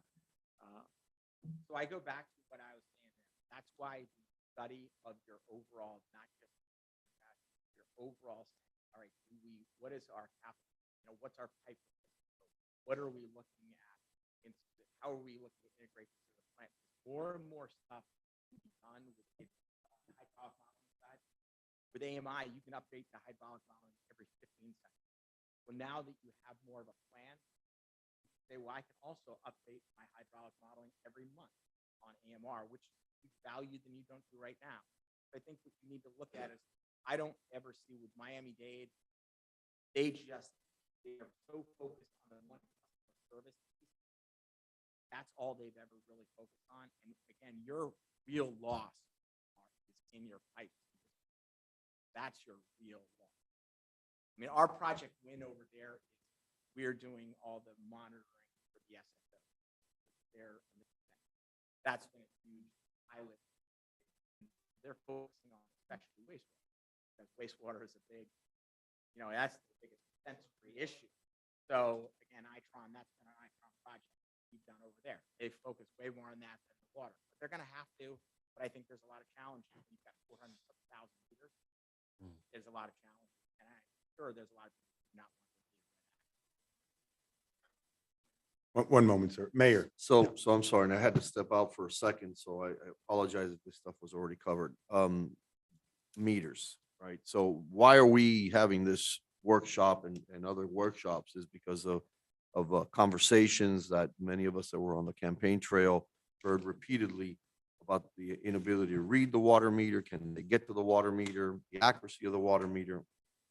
So when we've talked about this electronic or whatever, however this thing is fed, and we talk about perhaps piloting in an area, perhaps is this something that Y Green, by some tinkering with legislation, would Y Green be eligible as a funding source? Because ultimately somebody's gonna have to pay for the meter, right? The actual meter, somebody's gonna pay, and the chances are, more than not, the ratepayer is the one who's gonna have to. Now, the ratepayer may make a decision to do it depending on what the long-term savings is. Is this gonna generate some sort of savings? Because that's why we're here. We're trying to figure out how does that water bill not just become itemized, but also go down for many of our residents. So I'm just wondering and thinking out loud with you, very dangerous, but I'll do it anyways, is if we took, when we look at a pilot situation, we always think about residential, but can a pilot program be done using the commercial end?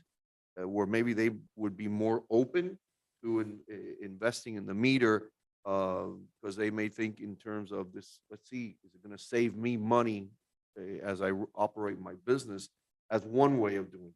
So looking at a cluster of businesses. And then another thing that just thinking through this as you were talking is I don't believe we require sub-metering, right? As far as our apartments, Armando, would you know, do we require sub-metering in like We some do of these have- new? No, we do not require it, but you do have an ordinance in place that allows sub-metering. If a facility has a master meter and the owner of the facility wants to have sub-meters, they can go ahead and do that. So the meter that goes to, let's say, the property is the one we're reading. And in that case, they would then read their sub-meter, or they would basically parcel out the bill to the rest of the units. Right, so I just wonder if a starting point with anything that's new that's coming on, would it be too encroaching to have anybody that's new coming on to encourage or mandate some sort of electronic metering to those new ones? So that we start, and again, I'm being cautious here, and I said earlier, I'm spitballing here a little bit, but I was just curious to know what that means, because at the end of the day, the exercise is how do we help folks save money? Does an accurate bill help them save money, or does an accurate bill make them pay more money? Which then it's like, wait, whose idea was electronic metering, right? Armando's. So I would say, one of the things from our side of start there, really start with understanding where, look at it, look at your loss, your collection loss. I agree, which we've got to straighten out. We need to know what they're actually paying for the health facility.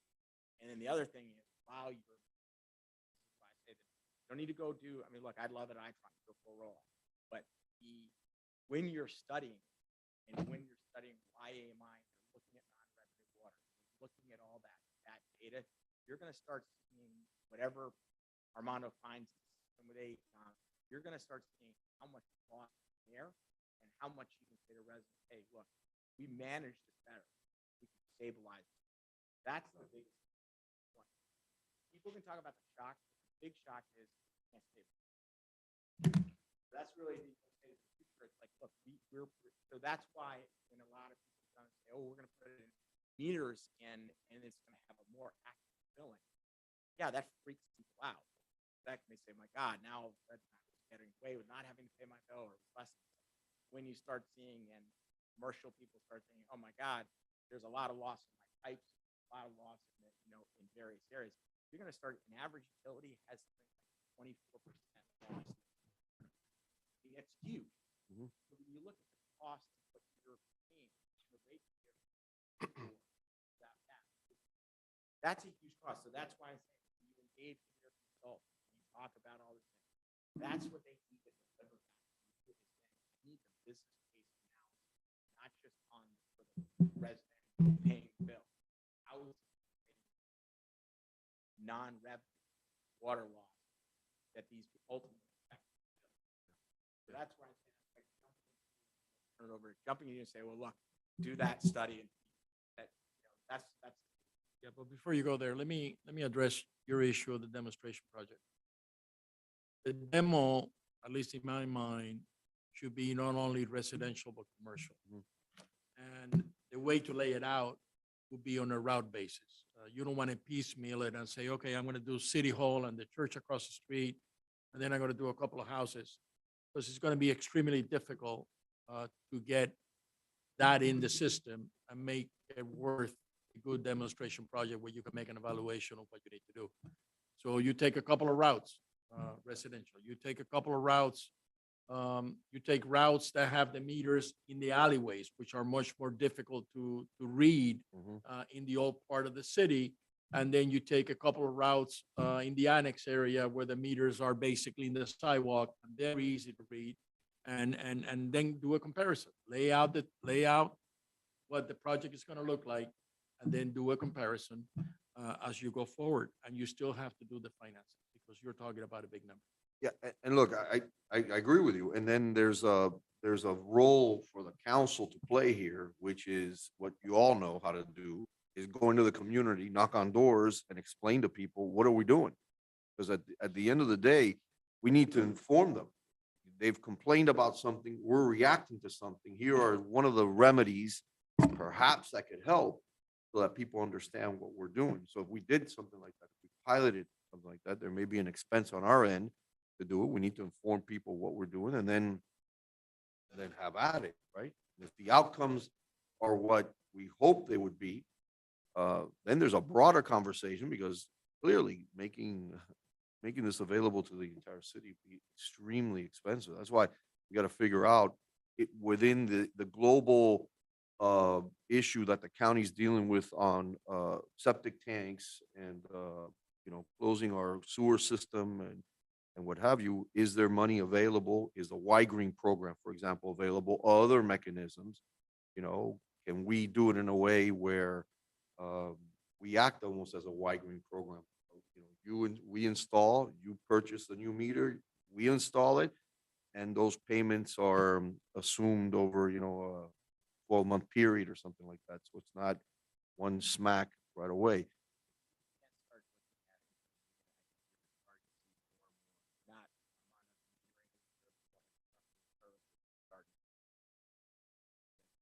You're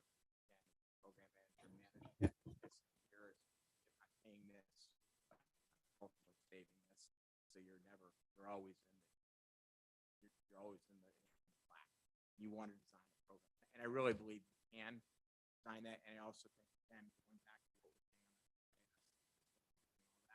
that's going to really provide a much helpful customer service, help you in terms of even having their bills presented in new format and saying, hey, look, we're really so that's a lot of your customer outreach is going to be doing. People are going to be super happy with that too. Well, and just always keep in mind that the reason meter and electronic meter per se became a topic of conversation was the complaint from residents that went twofold. One is they're not reading my meter, can't get to it for whatever reason. They're not reading it, so they're doing some sort of estimation, and so that kind of is the general complaint. That's why the reaction. Can't read it, or they haven't read it, they can't get access to it. As Armando said, some of our older areas where people have assumed the swale area, there may be a shed parked on top of a meter that may belong to them and the one behind you. So you'll never be able to get to it. So, right? One more question, because I don't think that it was answered. What does the unit cost? One with Wi-Fi, without Wi-Fi, just to have an idea, if we were to do a pilot program, maybe within city buildings, what would one of those units to supplement? What you saw in that picture is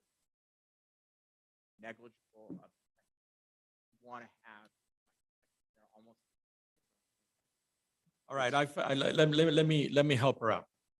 The Okay? cost, I want to know. I know. I'm gonna take you there. I need to know. I'm gonna take you there. Let me help out here for a minute. If I buy a 5/8 of an inch meter, I pay what, $58? $90? $90? Say 90. I'll grant you 90, because I just did it on an emergency. I'll grant you 90. I just did it on an emergency So the basis. old school one is If I 90. buy the meter that was up there with all the electronics and everything else, what do I pay? 500? No, that little, just. No, not the meter, because that meter with all the electronics is not good to me unless I have the system, right? But that's the meter. But the meter doesn't do anything.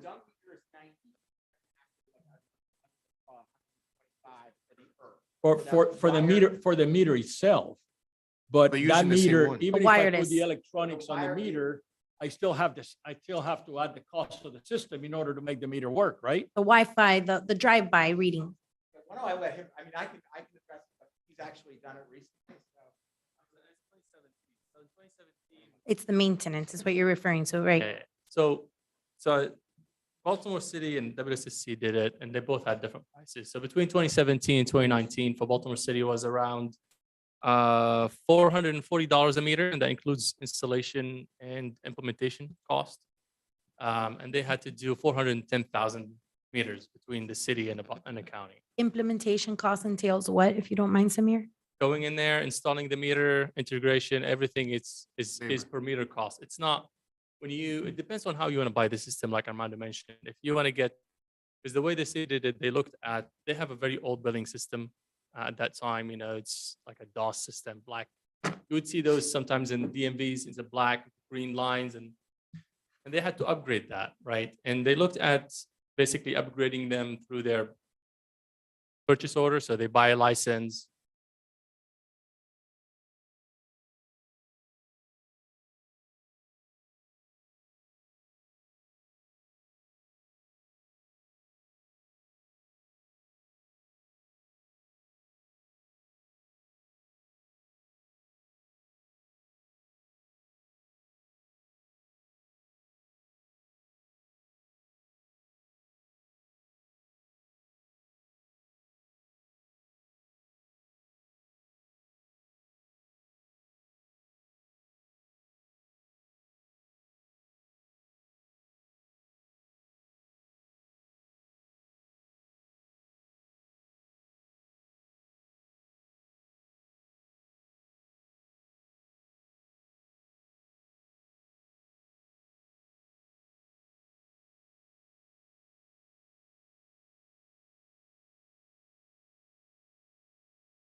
by looking at production and water loss and people going out, readings, and people falling off cars and accidents, things like that. But then what they looked at is in 20 years, they actually had projected costs of 286 million in positive revenue in 20 years. So what that does is give them really accurate revenue projections and also stabilize the rate increases. So in 20 years, you're getting back a lot more money than you are investing in putting bandages on the system. And, it averages out. There's a lot of customers out there that, like Armando said, you can't have access to their meter. And, if you don't get that information to you, you're always going to struggle between, well, how much money do I have in the next CIP cycle, or how much money I'm going to get? Because WSSC and Baltimore, they both were enterprise fund. So use the money, what you get from the enterprise fund. You can't just go from the general fund and bring in money. So, and there's grant money. So because you're talking about energy, you're talking about conservation of water, you're talking about being resilient. There's always money, easy money to get. Not guarantee you're going to get everything, but you can always go through the state and the federal government for, when you apply for grants. There may be state and federal grant opportunities that are yes. tied to the septic tank conversions and what have you, that there may be some money that we could maybe look into. I've talked about maybe us, pushing some legislation, will give some flexibility on Y green, if that's another opportunity for us to look at. I mean, obviously, look, it's expensive. It's expensive to do. Will there be a long-term payback? I think so. I think there will be, but it is expensive to come out of the chute.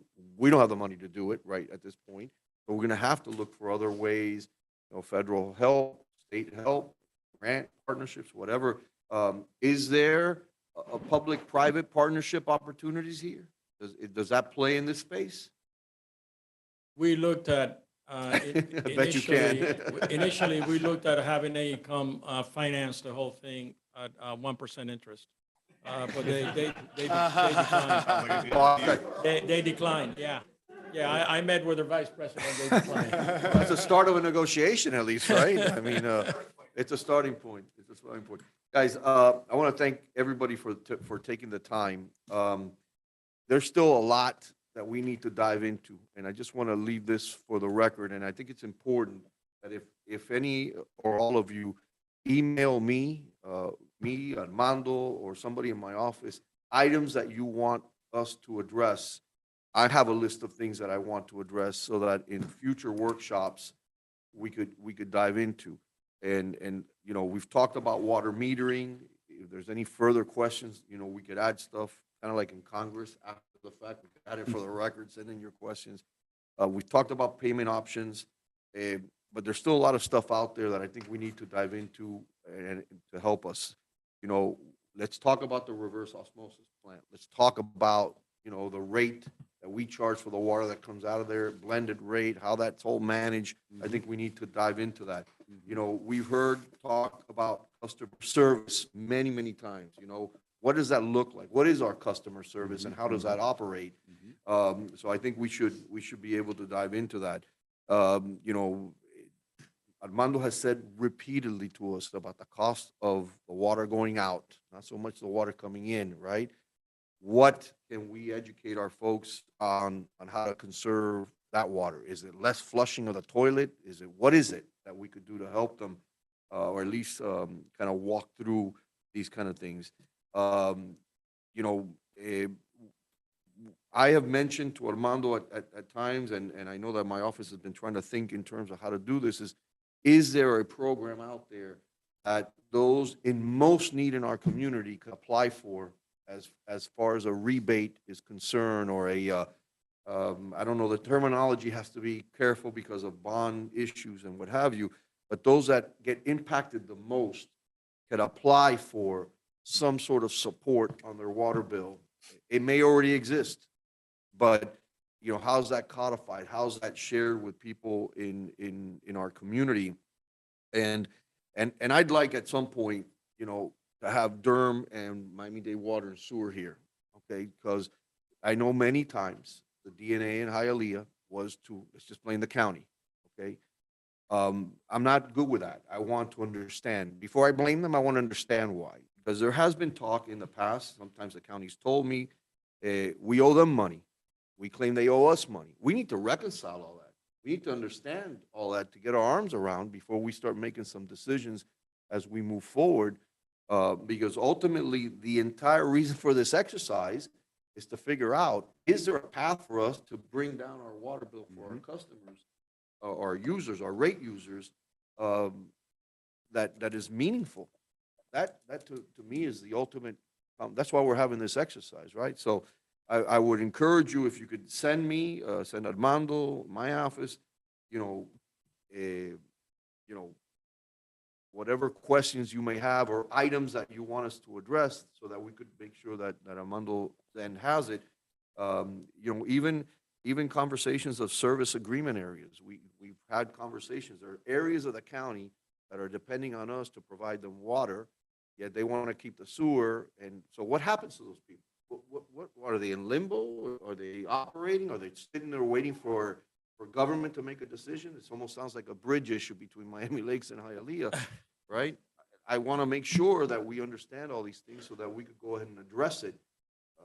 While the time we're here, let's solve problems, not just kick them down and leave it for future generations. So, again, I want to thank everybody for taking the time. This was probably long overdue as far as the conversation was concerned, and including the council intimately involved in this conversation. I think it's extremely important because at the end of the day, all of you are confronted like me with questions, accusations, frustrations, and I think we all want to be able to provide answers, right? So again, I want to thank all of you. Thank you, Council President. Thank you for the staff. I don't know if you want to add anything. Mayor, just to add a couple of things to what you said. I believe the next subjects definitely take a deep dive in the finances of the department because that affects the rate structure, no matter how you cut it. And budget season is coming around. And at that point in time, you're going to need to address rates because that's part of your budget process. And secondly, not only bring Durham and WASA, but go through the list that you and I share on outstanding issues, major issues that we're facing as a community. For instance, an expansion of our service area to the west side, which is something that the mayor was referring to the east side, but to the west side. There is a large area to the west side, west of 107th Avenue to Okeechobee Road, within Hialeah Gardens. The Hialeah Gardens has basically given up and said to us, hey, I don't want to service it. Miami-Dade County has said, I can't service the area. So Hialeah, you're right there. You're right next to it. Go ahead and expand into that area. So those are kind of policy issues that we're going to need direction from you because it doesn't affect us today, but it's going to affect you next year, in 10 years, in 20 years.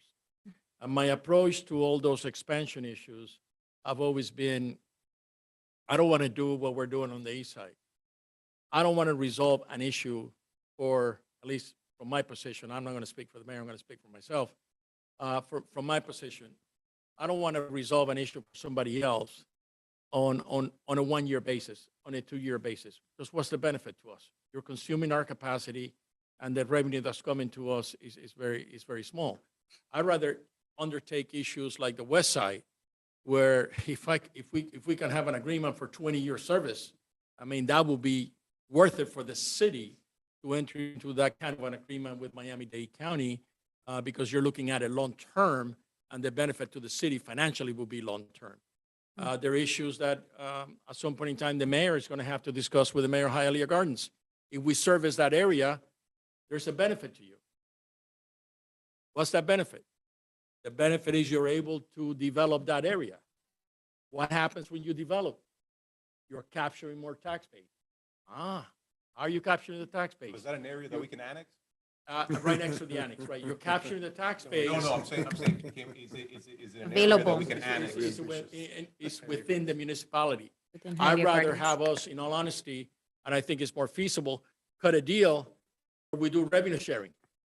I'll service your area, over a 20-year horizon, but we're going to do revenue sharing, whatever that formula turns out to be that he's able to negotiate with high. So there's a lot of issues sitting out there that are big issues that affect our finances. And that in turn, and you know it, and and those of you that don't know it are going to learn, that in turn affects the finances of the general fund, because they're both interrelated. You can't separate the Department of Water and Sewer, who's a $100 million budget, right? You know that, from a $300 million budget citywide. It's a 30-year budget. So they're all interrelated. So that's why it's important. And that's a long statement to say that I fully agree with what you just said.